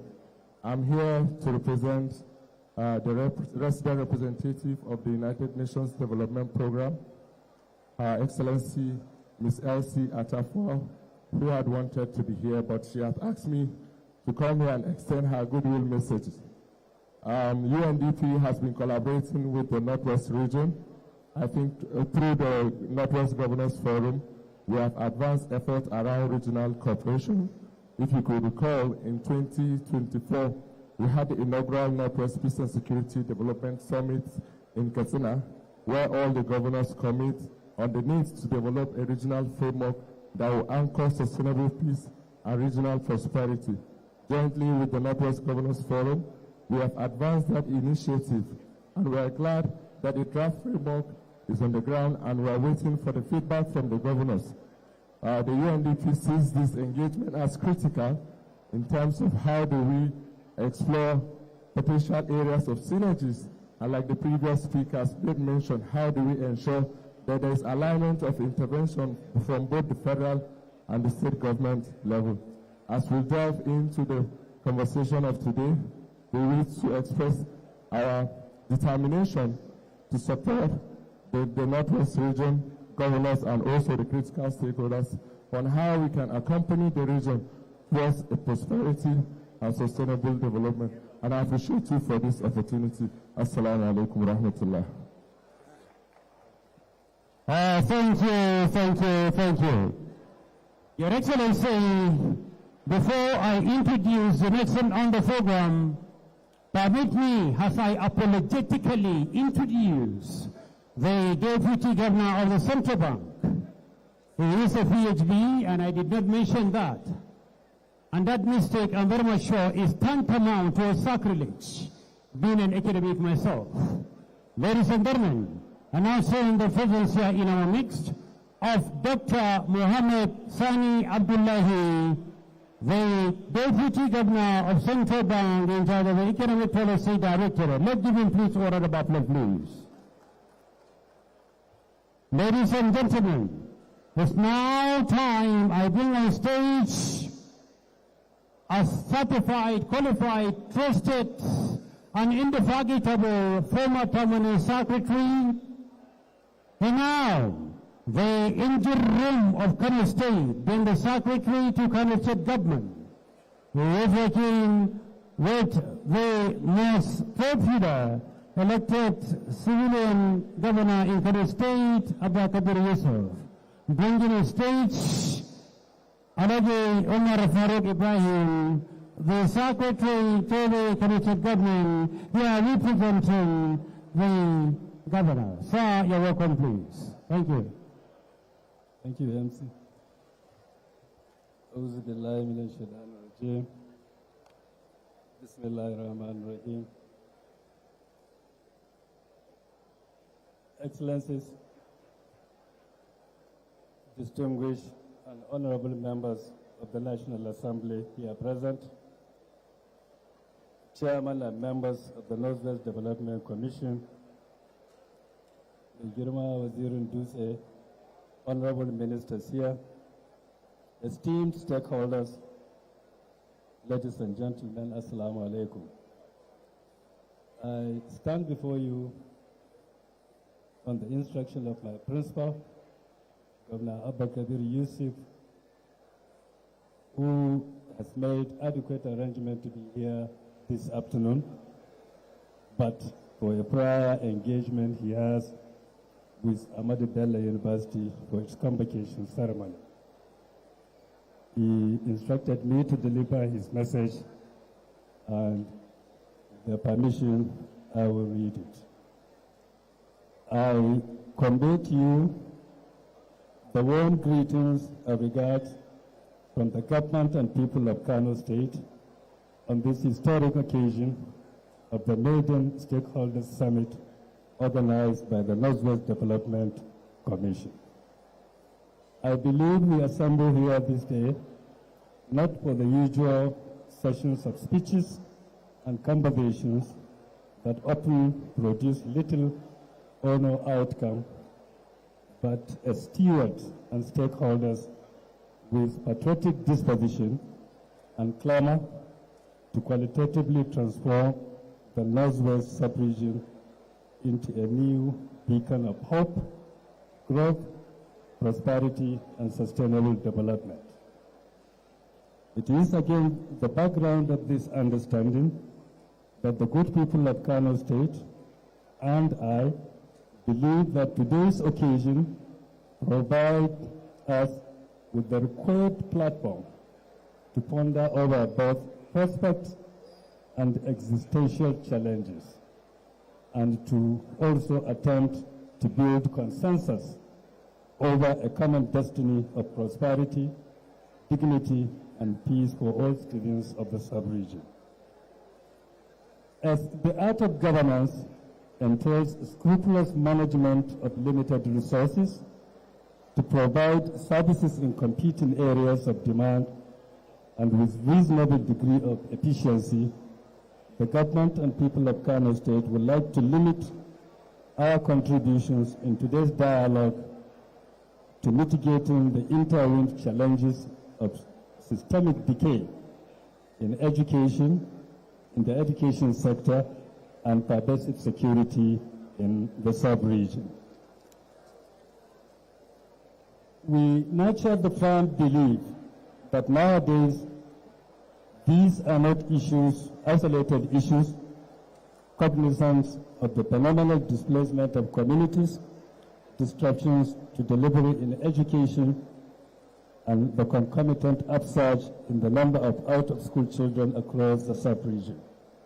The deficit in classroom and associated infrastructure for education, dearth of competent teachers and instructional materials, most especially in public schools, cripple our aspirations to transform the youth into veritable human capital.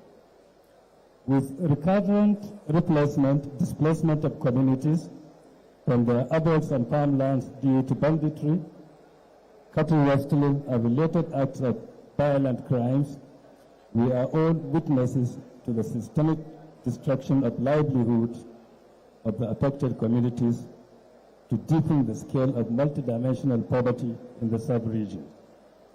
This sordid and deeply disturbing condition is further exacerbated by climate change, manifesting in irregular rainfall, desert encroachment, and the attendant loss of arable land. On this maiden occasion, the government and people of Kano State wish to assert that breaking this ignoble cycle should constitute an area of priority and shared obligation on every stakeholder here and everywhere in the sub-region. We therefore advocate that the Northwest Development Commission should be the facilitator and coordinator of this noble endeavor. By way of elucidation of the twin challenges, let me rekindle our awareness on the numerous research papers by experts in education administration and local and international civil society organizations, providing damning statistics on the existence of serious gaps in education delivery, most especially in public schools across the sub-region. These reports, some presented a wider regional conclave in Kaduna years ago, cautioned against overcrowded or non-existent classrooms, dilapidated structures, perfect conditions of vulnerability and entrenching poverty, not by choice, but by the MC has given. وسلام على عباده الذين سبحانك اللهم وبحمدك لا إله إلا أنت أستغفرك وأتوب إليك. Thank you so much.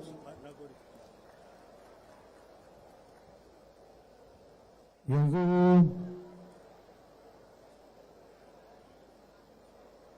masu halarta wannan taro zan gayyaci ɗaya daga cikin manyan shugabanni a wannan nahiya tamu wanda ya bauta wa ƙasar nan bilhaƙi a cikin harkar zamantowarsa minista na sadarwa da fasahar zamani wanda yake sanannen malami ne mai wa'azi a tashoshin yada labarai daban-daban a ƙasar nan Professor Isa Ali Pantami, Honorable Minister, may I respectfully grab your indulgence to address the Assembly appropriately. Sir.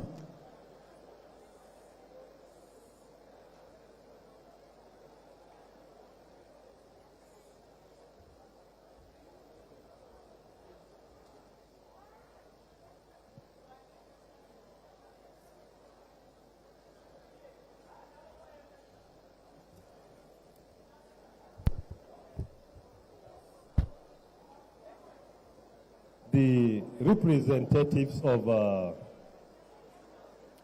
the Northwest governors here present, particularly our chief host, the governor of Kaduna State, represented by his deputy, Her Excellency Dr. Hadiza Balarabe, and also the chairman of Northwest Governors Forum, Malan Dikoratna, represented by his deputy, and also the representatives of the governors of Kano, Jigawa, Zamfara, Kebbi, and Sokoto,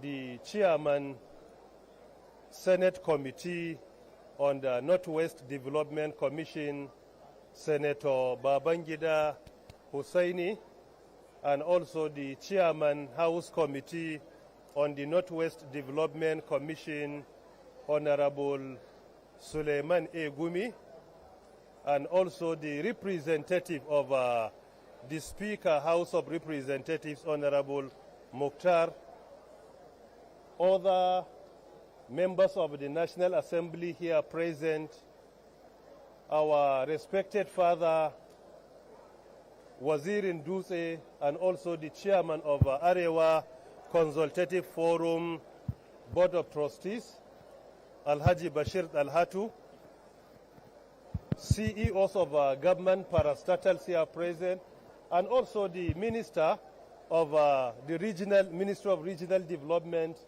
Engineer Abubakar Momo, and also the State Minister of FCT, Dr. Maria, also the Chairman of the Northwest Development Commission and the Managing Director of the Northwest Development Commission, Professor Shehu Abdullahi Ma'aji. All other protocols duly and respectively observed. Good afternoon to all of you, and may Allah's peace, mercy and blessings be upon you all. Permit me to begin by thanking Allah subhanahu wa ta'ala for the opportunity to converge here in Kaduna in order to discuss about the coordinated regional development involving the 7 states of the Northwest region. Furthermore, I want to use the opportunity to thank the Northwest Development Commission, Northwest Governors Forum, and also the 2 committees of the National Assembly for inviting us to be part and parcel of this very important occasion. The topic that I have been requested to speak on is assessing the digital gaps, or rather assessing the skills gaps and out-of-school children in the Northwest for innovation-led solutions, inclusivity, and productivity. This topic is very important and very apt, and by implication, in summary, I have been requested to speak on 2 important issues. Number 1 is skills gaps. Number 2, out-of-school children. And to find a solution using our innovative solutions. In an attempt to make my presentation, I will follow a 5-step algorithm superficially within the time frame. Number 1, to speak on the Northwest briefly. Number 2, the challenges of the Northwest. Number 3, skills gaps in the Northwest. Number 4, out-of-school children in the Northwest. And finally, recommendations and conclusions. Number 1, Northwest in brief. As we all know, that Northwest is one of the 6 zones we have in Nigeria: Northwest, Northeast, North Central, Southwest, South-South, and Southeast. However, these 6 zones have not been recognized formally by the 1999 Constitution. However, it was earlier formulated by the Dr. Alex Ikweme Constitutional Conference, and it was adopted by the late Head of State General Sani Abacha in 1995 for administrative purposes. With the enactment of these regional development commissions, Northwest Development Commission, Northeast Development Commission, North Central Development Commission, among 3 others, at least we can say we have a principal legislation that recognizes each and every zone. And this is indeed very important, because the challenges we are confronted with cannot in any way be addressed in silos. There must be a coordinated regional approach in order to address the multifaceted challenges we are confronted with. If you look at the challenges of Kaduna, are similar to the challenges of Katsina. The challenges of Katsina are very similar to the challenges of Zamfara. Our borders sometimes are even difficult to recognize. It is because of this that our challenges cannot be effectively addressed in silos. There must be a coordinated regional approach where we come together, identify our challenges, and come up with a multifaceted approach in order to address them. And this is indeed very important.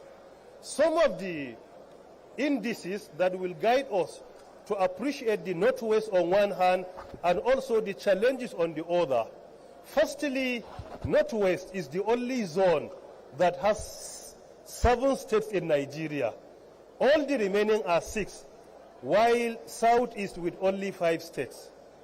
2, Northwest is the most populous zone in Nigeria. According to the recent estimation of 2025, the population of Northwest is approximately 62 to 63 million people.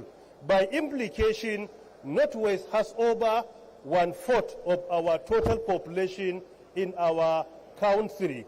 Thirdly, the Northwest is the 3rd largest zone when it comes to land mass.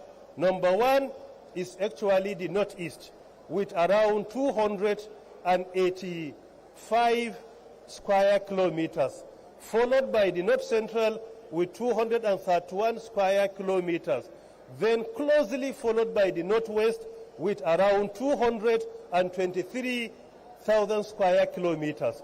And if you look at the land mass of the Northwest, it's larger than the land mass of the Southwest, Southeast, and South-South combined together, because South-South is around 87,000, while Southwest is only around 75,000 square kilometers, and Southeast is only 23,000 square kilometers.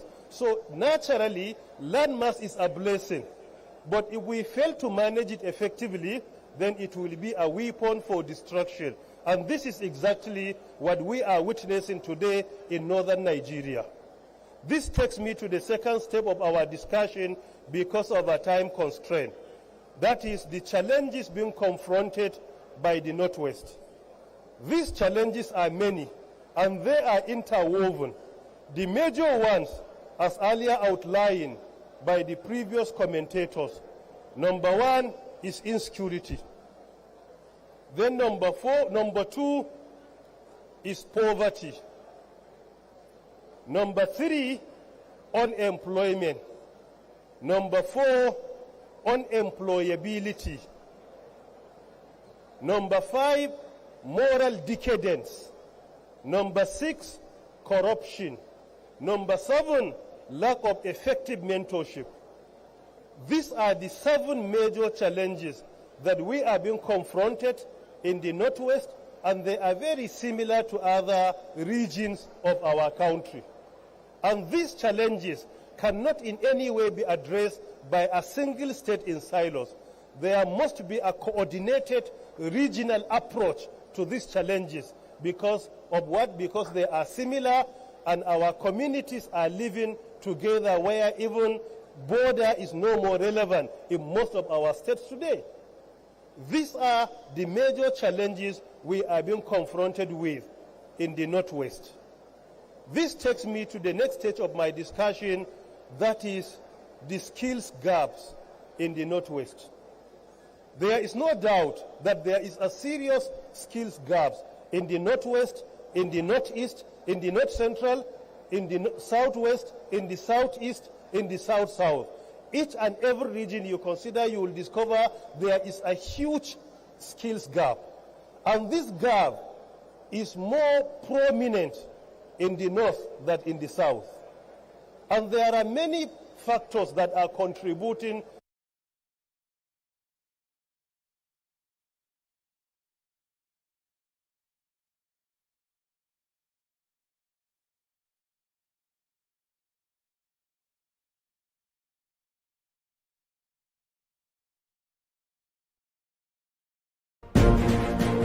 Welcome back from the live telecast. We'll now continue with our regular programs. Stay tuned.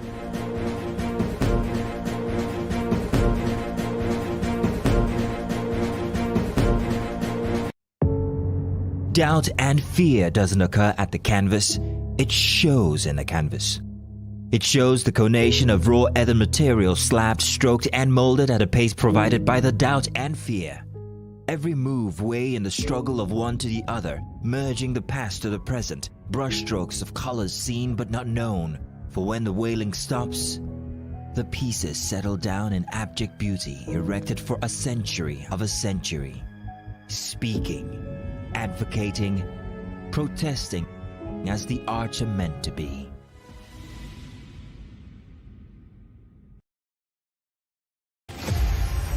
Maya Angelou was a civil rights activist, poet, and award-winning author known for her acclaimed 1969 memoir, I Know Why the Caged Bird Sings, and her numerous poetry and essay collections. Angelou was born on April 4, 1928 in St. Louis, Missouri. Angelou had a difficult childhood. Her parents split up when she was very young. Around the 1960s, Angelou lived in Ghana working as an editor and a freelance writer. Angelou also held a position at the University of Ghana for a time before she joined a community of revolutionist returnees exploring Pan-Africanism and became close with human rights activist and black nationalist leader Malcolm X and Martin Luther King. In 1961, Angelou appeared in an off-Broadway production of Jean Genet's The Blacks with James L. Jones, Lou Gossett Jr. and Cicely Tyson, and went on to earn a Tony Award nomination for her role in the play Look Away, 1973, and an Emmy Award nomination for her work on the television miniseries Roots, 1977, among other honors. Angelou's career has seen numerous accolades, including the Chicago International Film Festival's 1998 Audience Choice Award and a nod from the Acapulco Black Film Festival in 1999 for Down in the Delta. She published 7 autobiographies, 3 books of essays, several books of poetry, and is credited with a list of plays, movies, more than 50 honorary degrees, and television shows spanning over 50 years.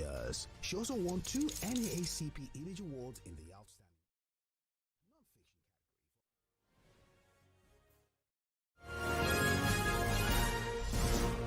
to produce architects that cannot in any way do the work that is required. So it is important that we immediately address the issue of our curriculum, where our curriculum, number 1, will identify our demand for today and the future. And secondly, we must bridge the gap between theory and practice. And this is indeed very important. And I will, in this point, recommend what we call dual education. Dual education is key, which is being implemented in Germany, in Switzerland, in Finland, among many other countries. The dual education will allow you to learn in school on one hand, and in the evening or in the afternoon, you go and partake in hands-on training, like vocational training, among many others. This is indeed another challenge. And because of time constraint, let me speak on the 4th and the 5th superficially. Number 4, the issue of out-of-school children. Based on the recent statistics released by UNICEF, from the age of 5 to 14, we have approximately 10.5 million children out of school. And if you extend that to the age of 18, we have around 15 million children out of school. And this number, if you look at it clearly, you will discover that the significant majority are in northern Nigeria. Secondly, another challenge that brings about out-of-school children is our cultural barriers. This is another challenge that we must address. And issue number 3, the issue of poverty. If we fail to address the issue of poverty, under that pretext, many parents fail to take their children to school. In addition to that, one of our major challenges still is the issue of Sangaya system, the Almajiri system. As far as I'm concerned, Sangaya students are not part and parcel of out-of-school children, but they are undoubtedly out of formal school children. They are not in any formal school, but still they are part and parcel of the informal education. So it is important that we integrate our Sangaya system of education. And in this area, I will strongly recommend Khalwa model of Sudan. It's very effective, where we allow our Sangaya students to attend their Quran school in the morning, and in the evening they partake in vocational training. And after their graduation from the memorization of the Quran, they will get a role in only 1-year course. And that 1-year course will allow them to write WAEC or NECO, and they can get admitted into university immediately. That model has been adopted by the Sudan government in 1912, over 100 years today, under the Egypt Institute. So this model is very important, Khalwa model, and this will in any way will not affect their studies for the Quran, and in another way it will allow them to acquire formal education and also the worldly knowledge. My recommendations: number one, we must prioritize human infrastructure over physical infrastructure. In the North, we must understand that the most important infrastructure is our human development. Our physical infrastructure, our physical development are important, but they are secondary. The most important infrastructure is our human infrastructure. Mostly, we spend 90% of our resources in constructing buildings, which is not a problem. But the major problem, we are doing that to the detriment of the human infrastructure. Number two, it is not about coming here for summit. We are not defined by the policy we formulate, but rather we are defined by the implementation of these policies. We are defined by the execution. We are not defined in any way by our summit. I am tired of speaking during summit day in, day out, but the implementation is nothing to write home about.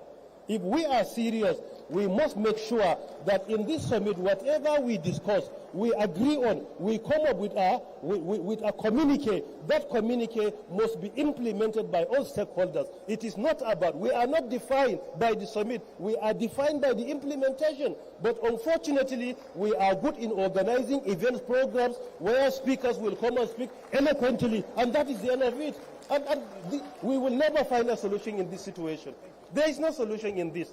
We have to remind ourselves, the northern Nigeria of today is not the same with that of 40 or 50 years ago. Unfortunately, other zones, other countries are developing, but unfortunately, we are being engulfed by insecurity, poverty, among many others. So it is not, we are not defined by the summit, but rather by the implementation of the outcome of this summit.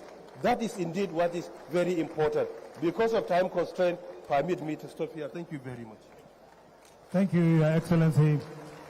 A very thought-provoking and a challenge to the organizers of this summit to probably trail the wonderful thoughts of Professor Ali Pantami so that we are able to achieve something, not necessarily just coming together and talking, and at the end of the day, we do not follow up and do this.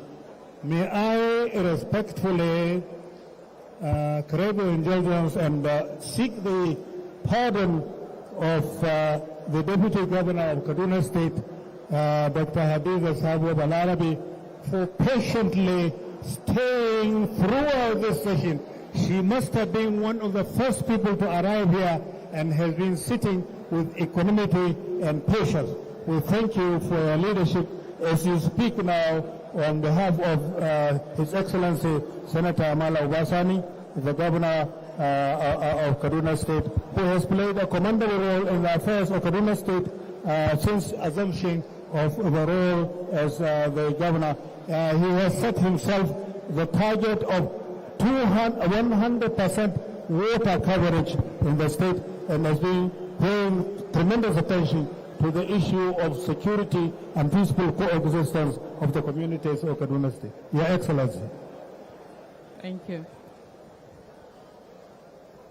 The chairman of this important event, His Excellency Architect Namaji Sambu, former Vice President of the Federal Republic of Nigeria and Sardauna Zazzau, His Excellency Right Honorable Tajuddin Abbas, PhD, Speaker of the House of Representatives, ably represented by Honorable Mukhtar Chawe, Member representing Kauru constituency, the Governor of Katsina State, ably represented by the Deputy Governor, and representatives of the Governors of Kano and Zamfara states here, the Chairman of the Senate Committee on the Northwest Development Commission, Senator Babangida Hussaini, and other members of this important committee, the Chairman of the House Committee on NWDC, Honorable Dr. Suleiman Abubakar Gumi, and members of the committee, other members of the National Assembly here,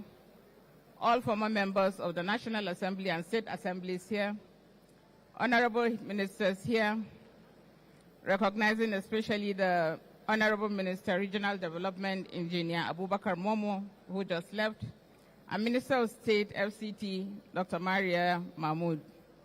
All former ministers here, special advisors to the President, Alhaji Lawal Samaila Abdullah Yakawada, Chairman NWDC Board, Senior Directors and other management staff of the NWDC, the SSG, members of the Kaduna State Executive Council and other senior government officials, heads of federal and state agencies and parastatals, the chairman of ACF, a representative of the Northern Elders Forum, representatives of other regional development commissions here, the representatives of CSOs and other associations, our distinguished paper presenters, our eminent panelists, our royal fathers, revered religious leaders, distinguished stakeholders from states of the Northwest, friends of the Northwest region, members of the press, esteemed ladies and gentlemen.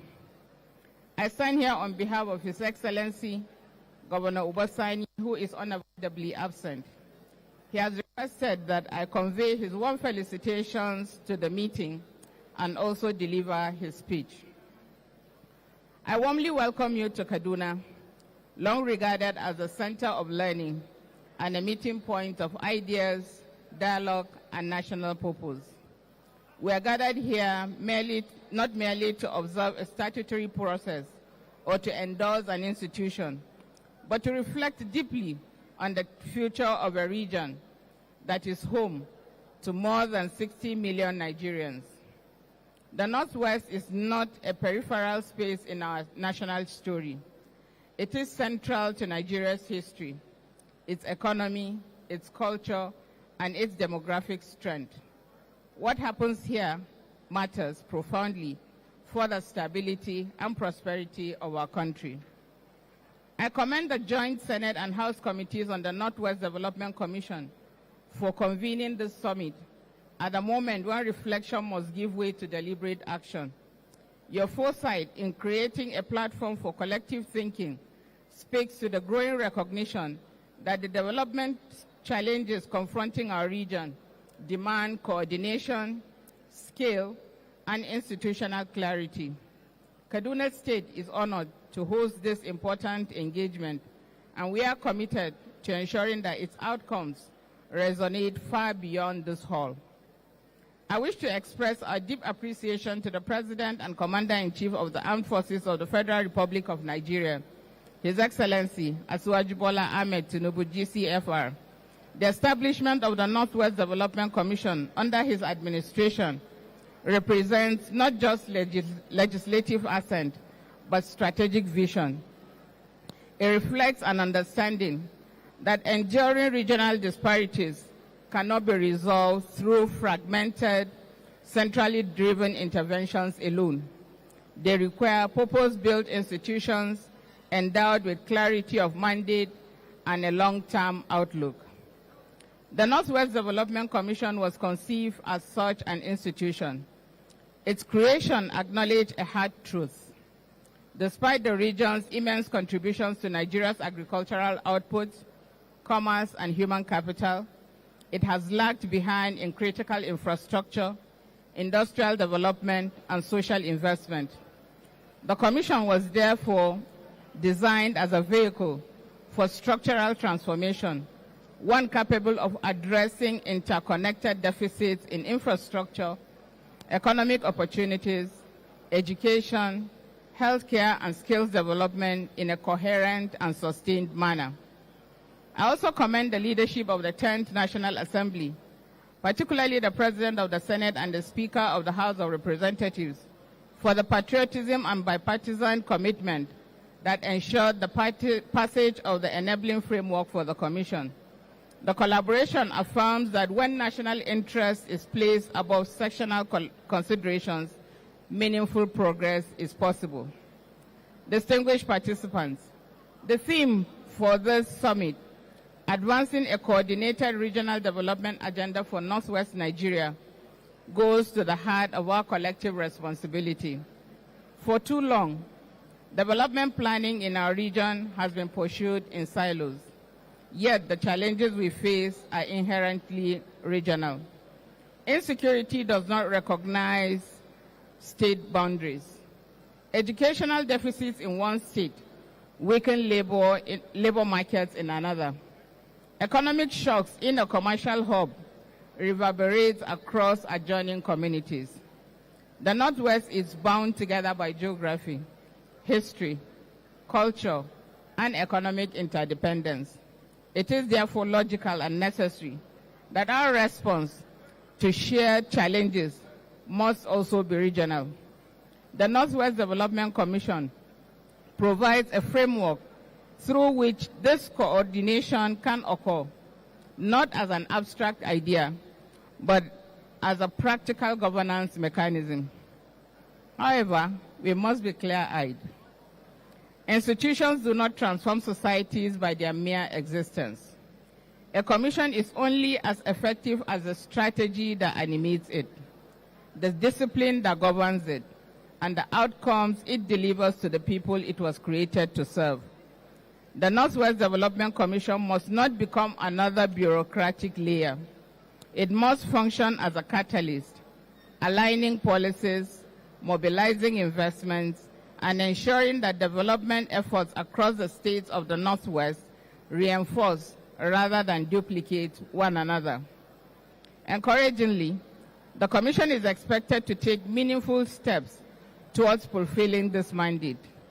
Priority attention to road infrastructure, market development, health and educational facilities, skills acquisition, and support for small-scale enterprises should reflect a clear appreciation of the fact that development is multidimensional. Equally important would be the Commission's engagement with local stakeholders, recognizing that sustainable solutions are rarely imposed from above, but built within communities. Yet we must also acknowledge that expectations remain high, and rightly so. The true measure of the Commission's success will not be the number of projects initiated, but the durability of their impact. Our people are looking for improvements they can feel in access to markets, in the quality of schools and hospitals, in employment opportunities for their children, and in the security of their livelihoods. Sustained impact, inclusivity, and scale must therefore guide every decision. At the center of this conversation lies our greatest asset, our people. The Northwest region is characterized by one of the youngest demographic profiles in the country. This demographic reality presents us with a choice that is both urgent and consequential. We can invest deliberately in education, skills, and productive opportunities, thereby transforming our youthful population into a demographic dividend, or we can fail to act, allowing frustration, unemployment, and social dislocation to undermine stability. Human capital development must therefore be the cornerstone of our regional agenda. Education must be aligned with the needs of a modern economy. Skills acquisition must lead to real jobs and enterprise. Agriculture must move beyond subsistence to value-added agribusiness.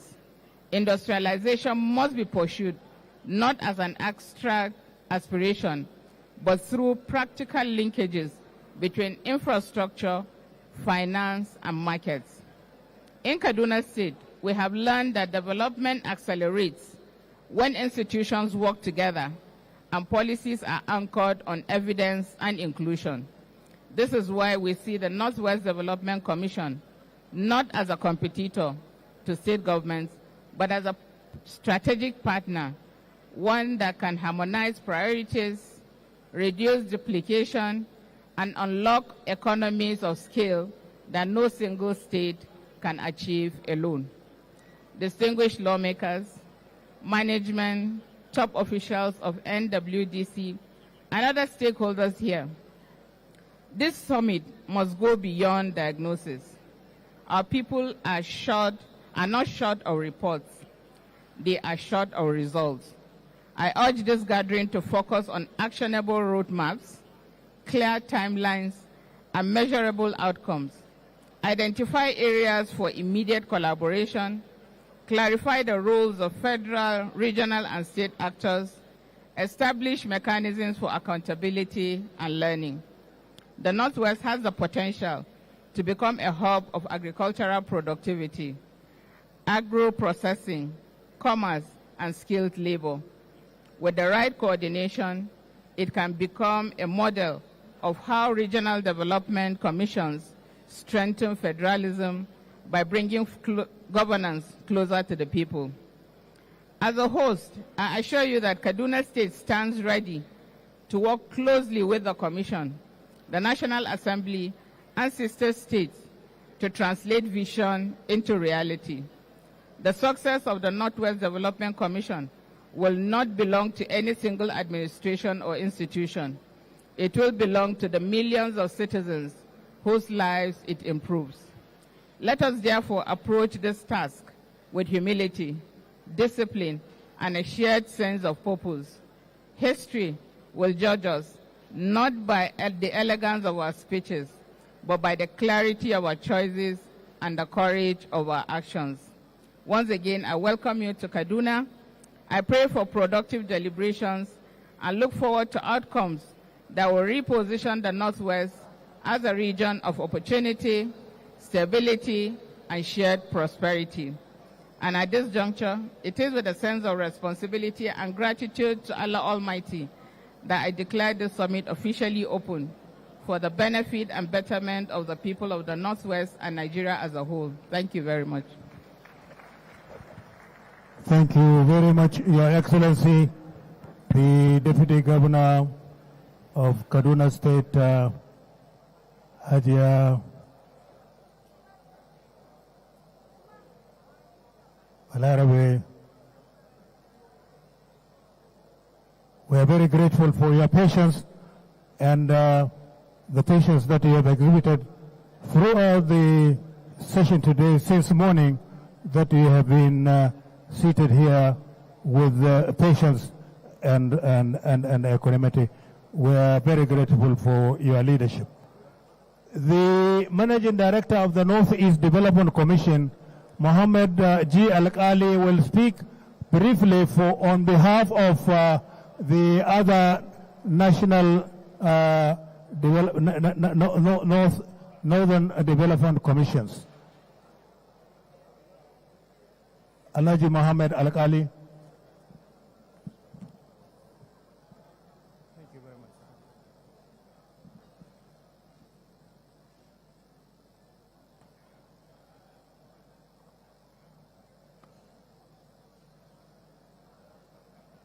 Thank you. I think because of it's working? Because of time constraint, I want to crave intelligence of our guests here to stand on all already established protocol. I just want to give a short background of what happened today. When our minister was speaking, he gave us a brief of why these commissions were established and why they are very important. And when one of our elder statesmen, Dr. Babu Amir, was speaking, he said something which is very important. He said, if the commission succeeds, those who created the commission will take the glory. If the commission fails, they will say you are given, but you could not take advantage of those commissions. And also, when our elder statesman also, Alaji Bashir Dalatu, was speaking, he said, it's not the commission for one region or state, we must look at it globally if we are to succeed, because it's just like a matrix. If you don't put one in proposal properly, you have not solved the problem. And interestingly, when our Professor Pantami was talking, he brought out all the issues. And when I listened carefully to what he was saying, it affects almost all the states in the northern part of this country. So the issue is, we have the commission. The main issue now is, how do we take advantage of this commission? From my experience working in the last 5 years, the major issue is not the policy, not the speeches. As the professor said, how are you going to operationalize the act of that commission and make it work? And for that reason, I think my brother, the MD and chairman of the Northwest Development Commission, have started it the right way by calling for this summit and get views and get it right and set it right. I'm going to read one of the paragraphs here in this document. He said, the summit will facilitate evidence-based dialogue, strengthen institutional coordination, and align developmental priorities with legislative and policy framework to ensure impactful and sustainable outcome for the region. If this can be achieved, I think it's going to be a job well done. And second part says, this summit will support the Northwest Development Commission in operational readiness and effective delivery of its mandate through shared commitment and stronger coordination structures. So these are all implementation issues. I'm sure with the caliber of people here and what have spoken, we're going to achieve that. Lastly, I'm here on behalf of the other MDs of the LSC Commission to show our solidarity and assure our colleagues in the Northwest Development Commission that we are going to work together, support ourselves together, and achieve the mandate enshrined on us through those acts. Thank you very much.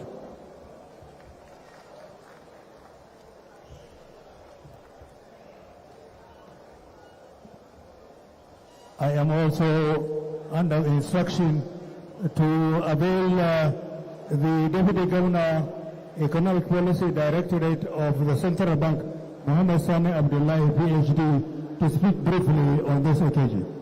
Sir.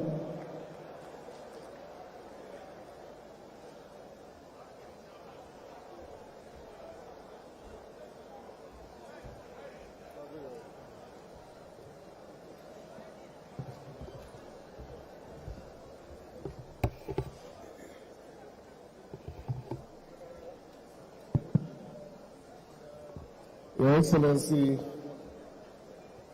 the Governor of Kaduna State, our host state, Governor Obasani, ably represented by Her Excellency Dr. Hadiza Sabwa Balarabe, Excellencies, Governors of Katsina, Zamfara, as ably represented,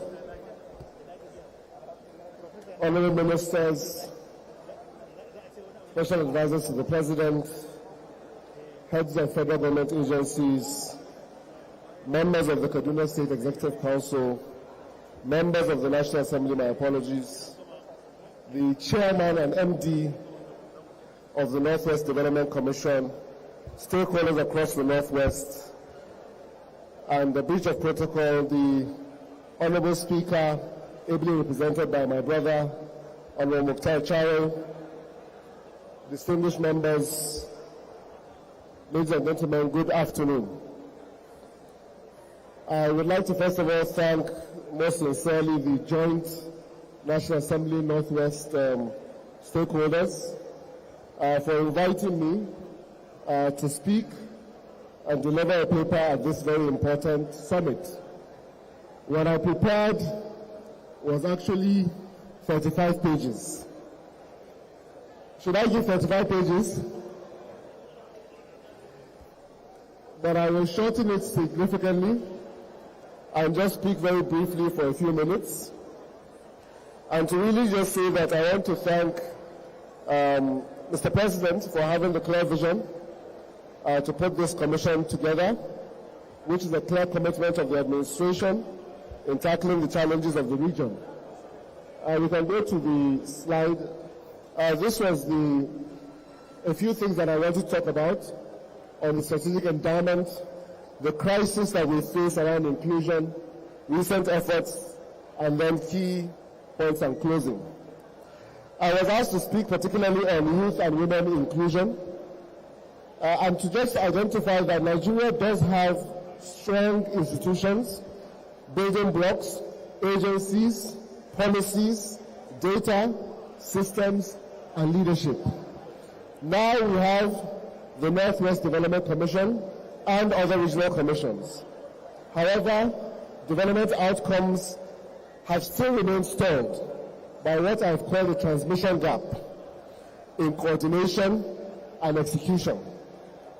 Coordination through role clarity, complementarities, and policy coherence is the essential bridge to enhance employment, human capital, inclusion, poverty reduction, resilience, and growth. Execution, the ability to move beyond just speaking, as Professor Pantani has said, to actually delivering development on the ground. The Northwest already, we've talked about it, has extraordinary endowment. 23% of the national landmass, high arable potential, 7 states, 186 local governments, over 56 million people, which is 26% of Nigeria's population. Land density of about 155 person per square meter, youth, solid minerals across, including gold, limestone, gypsum, and so many else. So what is the problem really? What is the problem that keeps on with this vicious cycle of poverty, of headcount of 75.8%, multi-dimensional poverty index of 0.32%, and significant informality? I think it's very important that we look at the key binding constraints. The key binding constraints include the fact, from a central bank perspective, that significant infrastructure gaps, transport, power, digital, fragmented markets, which have been raising costs, value chains lack aggregation and processing, financial asymmetries, and so many else. In terms of banking, we have some of the most underbanked parts of Nigeria. Microfinance banks are a total of 963. 936 licensed microfinance banks in Nigeria, but the Northwest has just 13% of that. And it is very important that we look at how we improve density of microfinance banks to enhance informal credit, ensure that this informal credit reaches rural households. I will summarize because I don't think that the stage that we're in currently allows for a technical conversation. But just to summarize and say that our impact will depend on executing, and execution will be key on 4 major issues for the Development Commission. First, we have to execute on human capital, which will drive productivity and employability. The Northwest Development Commission must coordinate with regional-wide skills pipelines linked to priority sectors, aligning spending and curriculum to labor demand. Second, formalization, which can emerge through market access and finance, crowd-in donors, scale cooperatives, and strong governance. We need to link banks and microfinance banks to informal groups via guarantees and tiered KYC. Thirdly, on infrastructure, energy, and security, these are non-negotiable enablers. The Northwest Development Commission must coordinate across state priorities to create economic corridors. Lastly, coordination, not proliferation, with state governments, with local governments, to ensure that we deliver high-impact, region-wide, strengthened integration with proper sequencing. In conclusion, we must understand that durable economic inclusion for youth and women in the Northwest now depends on collective leadership that converts our fiscal space into productivity, into enterprise growth, and regional value creation. I urge us all to rise to this shared responsibility. Thank you very much.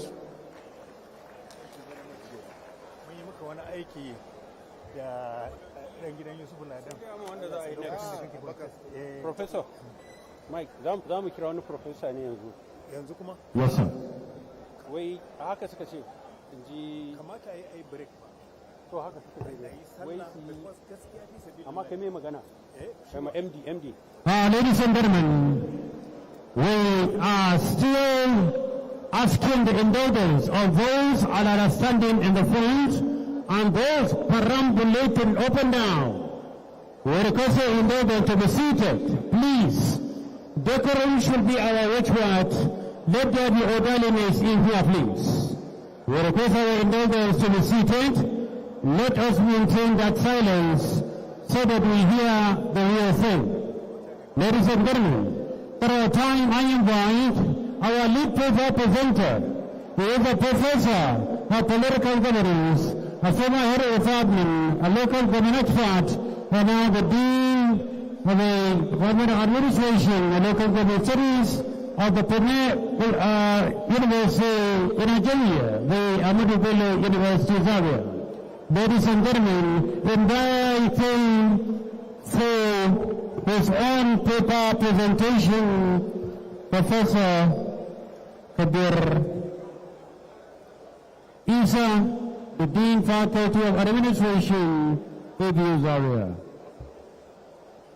Let's give him please a round of applause, please. Professor, I've been directed to invite you now, and later we have the Minister of Defense will come later, then we wait for further directives. May I invite Professor, please? Professor Kabir Isa.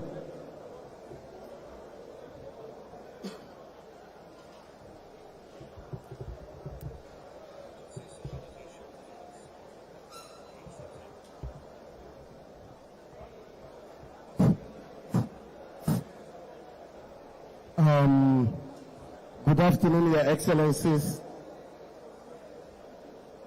members of the National Assembly, the Board of the Northwest Development Commission, and the management, distinguished ladies and gentlemen, stakeholders to the Northwest Development. My name is Professor Mohammed Kabir Isa, and I'm presenting the lead paper on the Northwest Development, advancing a coordinated regional development agenda for Northwest Nigeria. I am the Dean, Faculty of Administration, Ahmadu Bello University Zaria. My presentation today, advancing coordinated regional development agenda for Northwest Nigeria, is built on certain pillars. One, the context and background, then situational analysis, comparative analysis, strategic framework, coordination and financing, and lastly, implementation and action. The Northwest Development Commission was established July 24, 2024 and operationalized September 2024. The core mandates are of the Commission: fund management from the Federation account and partners, reconstruction of infrastructure, tackling poverty, illiteracy, ecological problems, addressing security challenges, like banditry, kidnapping, youth and women empowerment, agriculture, mining, and sector development. In terms of its governance structure, it has its chairman, my elder brother, Alajna Samala Abdullahi Yakawada, the MD CEO, Professor Shehu Abdullah Maji, and the coverage states are Jigawa, Kaduna, Kano, Katsina, Kebbi, Sokoto, and Zamfara state. And all across this state, it has 186 local government areas with a population of over 54 million people. Now, the Northwest region, like I earlier mentioned, has 7 states, 54 million, over 54 million, 186 local government areas, and is 25% of the population of Nigeria. What are the strategic economic assets of Northwest Nigeria? Gold deposit in Zamfara, Nigeria's largest gold reserve, Zamfara. Limestone reserve, Sokoto and Kebbi. Major cement industrial hub in Sokoto. Agricultural dominance, cotton, groundnuts, onions, tomatoes, and leather. Kano is a commercial hub and West Africa's largest trans-Saharan trade link. And Kano has occupied this hub for well over a century. The security crisis, particularly the banditry epidemic, in the first half of 2025, 2,266 persons, citizens of Nigeria, were killed in the first half, in 6 months of 2025. 2,266 individual citizens of Northwest were killed. Over 650,000 were displaced, and 30,000 bandits exist. What are the crisis dimensions in Northwest? Zamfara State, for example, is the epicenter of violence. There are frequent mass abductions of women, children. School children have made Zamfara the most volatile state in the region. Hybrid conflict landscape, we have convergence of criminal economies, communal grievances, jihadist insurgency, emergence of Lakura terrorist network with ISWAP links, compound complexities. Cascading development impact, thousands of schools closed, agricultural production severely disrupted, and economic activities paralyzed across affected state areas. Education emergency in Northwest. 10 million out of school children exist in Northwest. Largest share of Nigeria's 18 million. Out of the 18.3 million out of school children, 10 million are in Northwest. High out of school rate. Kebbi State has 67.6%, while Sokoto State has 66.4%. Only 63% of primary school age children attend regularly. 73% lack reading skills, and 75% lack numeracy skills. So insecurity impacts over 2,900 schools in the Northwest are affected. Hundreds of teachers have been killed, 19,000 displaced from educational communities. Now, cultural barriers particularly affect girl child education. The Almajiri system requires integration into the formal school, and I'm happy Professor Ali Pantami spoke to this.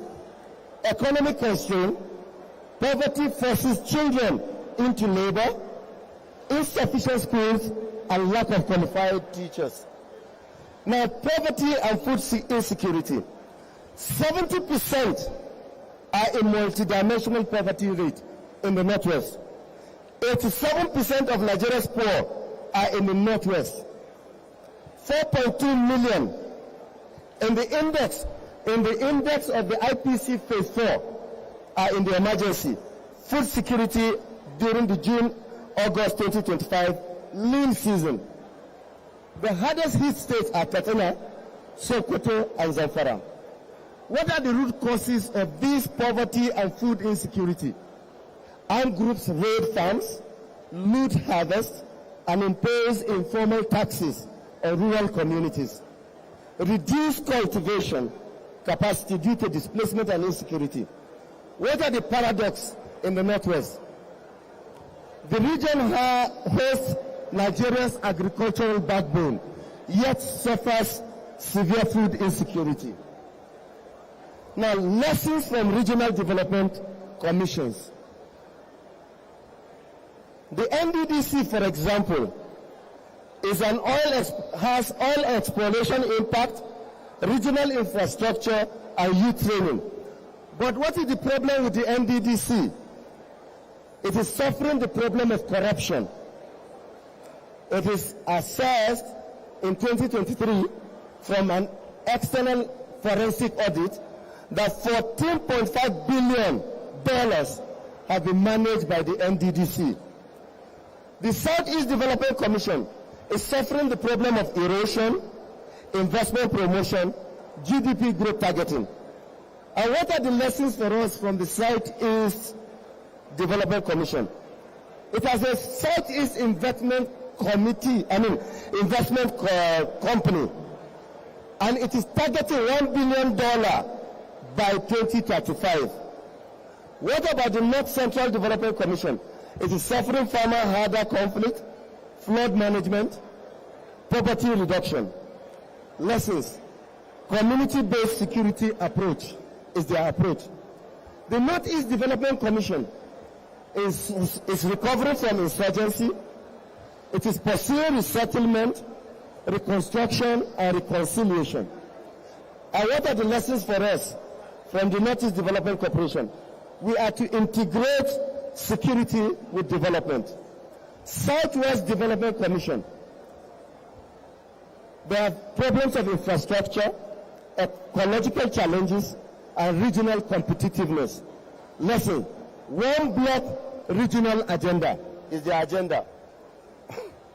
What are the critical lessons from Northwest Development Commission and success? One, governance integrity as a foundation for the Northwest Development Commission. Embed a robust accountability mechanism from inception to prevent NDDC-style failures. Security development integration.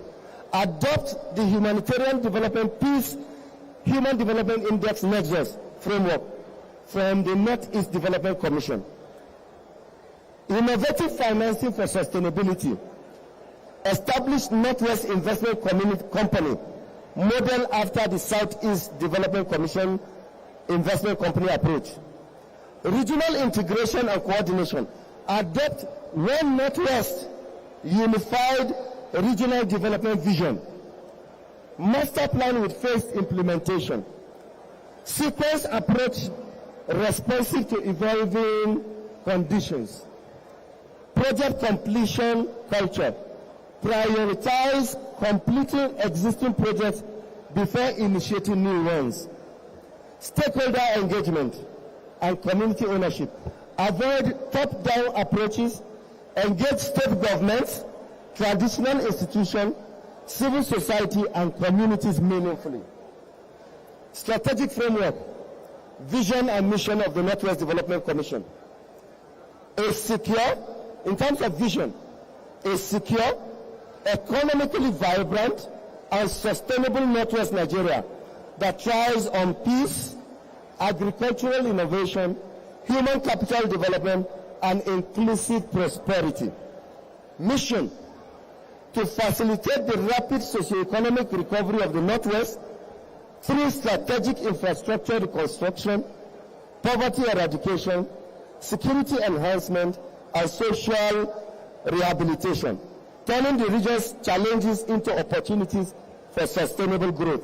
Now, to do that, we have 8 strategic pillars, 4 governance tiers, 3 implementation phase, and 11-year plan.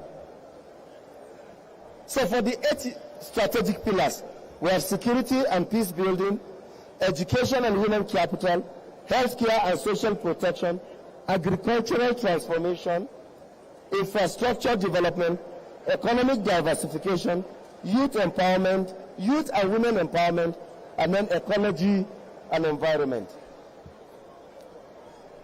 So for the agricultural revival and industrial resuscitation, we should look, Northwest Development Commission along with the state should look at reviving the rice milling industry, cotton farming ginories and textile milling, groundnut pyramid and cash crop revival, agro-industrial processing zone, Northwest Development Bank, large-scale commercial farming zones, employment and food security. Now, to revive the Northwest as Nigeria's agricultural powerhouse through coordinated industrial and strategic investment. Security and agricultural integration strategy. The military, with the Northwest Development Corporation, should have a framework of cooperation. Strategic military and security cooperation to guarantee return to large-scale commercial farming in the Northwest, particularly in Zamfara, Kebbi, Kaduna, and part of Kaduna State. We should focus on security interventions, particularly in El Sadao and other high-risk agricultural zones for farming restoration. The National Security Advisor should have a coordination on mineral resources. Security arrangements with National Security Advisor is to sanitize mineral exploration and sales in affected zones. Illegal mining and banditry nexus should be addressed. Agricultural security corridors should be explored and create employment and food security guarantee. And then banditry revenue should be disrupted. Critical actions required. Immediate National Security Advisor and military engagement to secure agricultural zones and disrupt illegal mining following banditry. Now, very importantly, for the Northwest Development Commission, the Ajaokuta Kaduna Kano gas pipeline should be explored. The Ajaokuta Kaduna Kano gas pipeline is the hub of industrial development for the Northwest. Fertilizer company will grow, CNG will blossom, you have gas for industrial base, textile industry will blow in Kaduna because of the infrastructure of gas. So the Northwest Development Commission should anchor and explore the passage of the AKK gas pipeline to blow industry in the Northwest. In fact, that is the basis of the development of the Northwest, to explore the AKK for the development and the industrial emergence of the Northwest region. An urgent action is required to move in that direction. The Northwest commodity exchange and market integration. The Northwest is largely agrarian, largely agriculture. There's only one registered company for commodity in the Northwest. Is that not a shame? Is that not a disaster? Where agriculture is the hub and the engine of growth in the Northwest, and we have only one commodity, an exchange company in the Northwest, in the whole of Northwest, 25% of the population of Nigeria. And the Northwest can feed the entire Nigeria. And we have only one commodity company. And that's a disaster. Now, therefore, the governance architecture of the Northwest Development Commission should rise to this challenge. The Northwest Governors Forum should meet. In fact, ladies and gentlemen, this is not a stakeholder meeting. This cannot happen in the Southwest.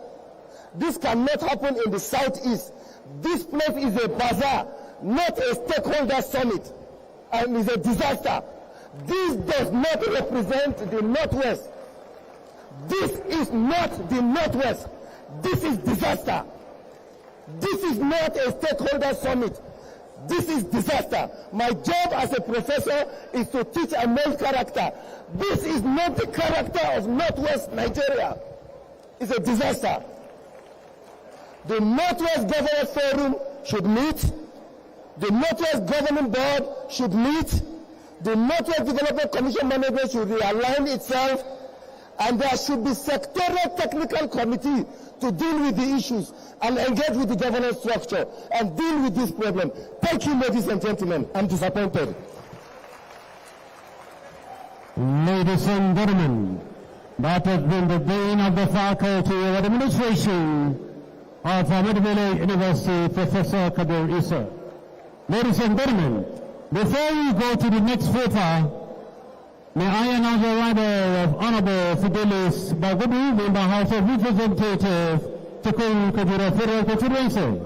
Equally, Honorable Aminu Suleiman, the chairman of ACE Kiana, is here, another political caterpillar. It's time, ladies and gentlemen, I invite the Honorable Speaker of the House of Representatives of the Federal Republic of Nigeria. Ladies and gentlemen, Right Honorable Abbas Sajuddin, PhD, as he stepped up.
Talaba Juja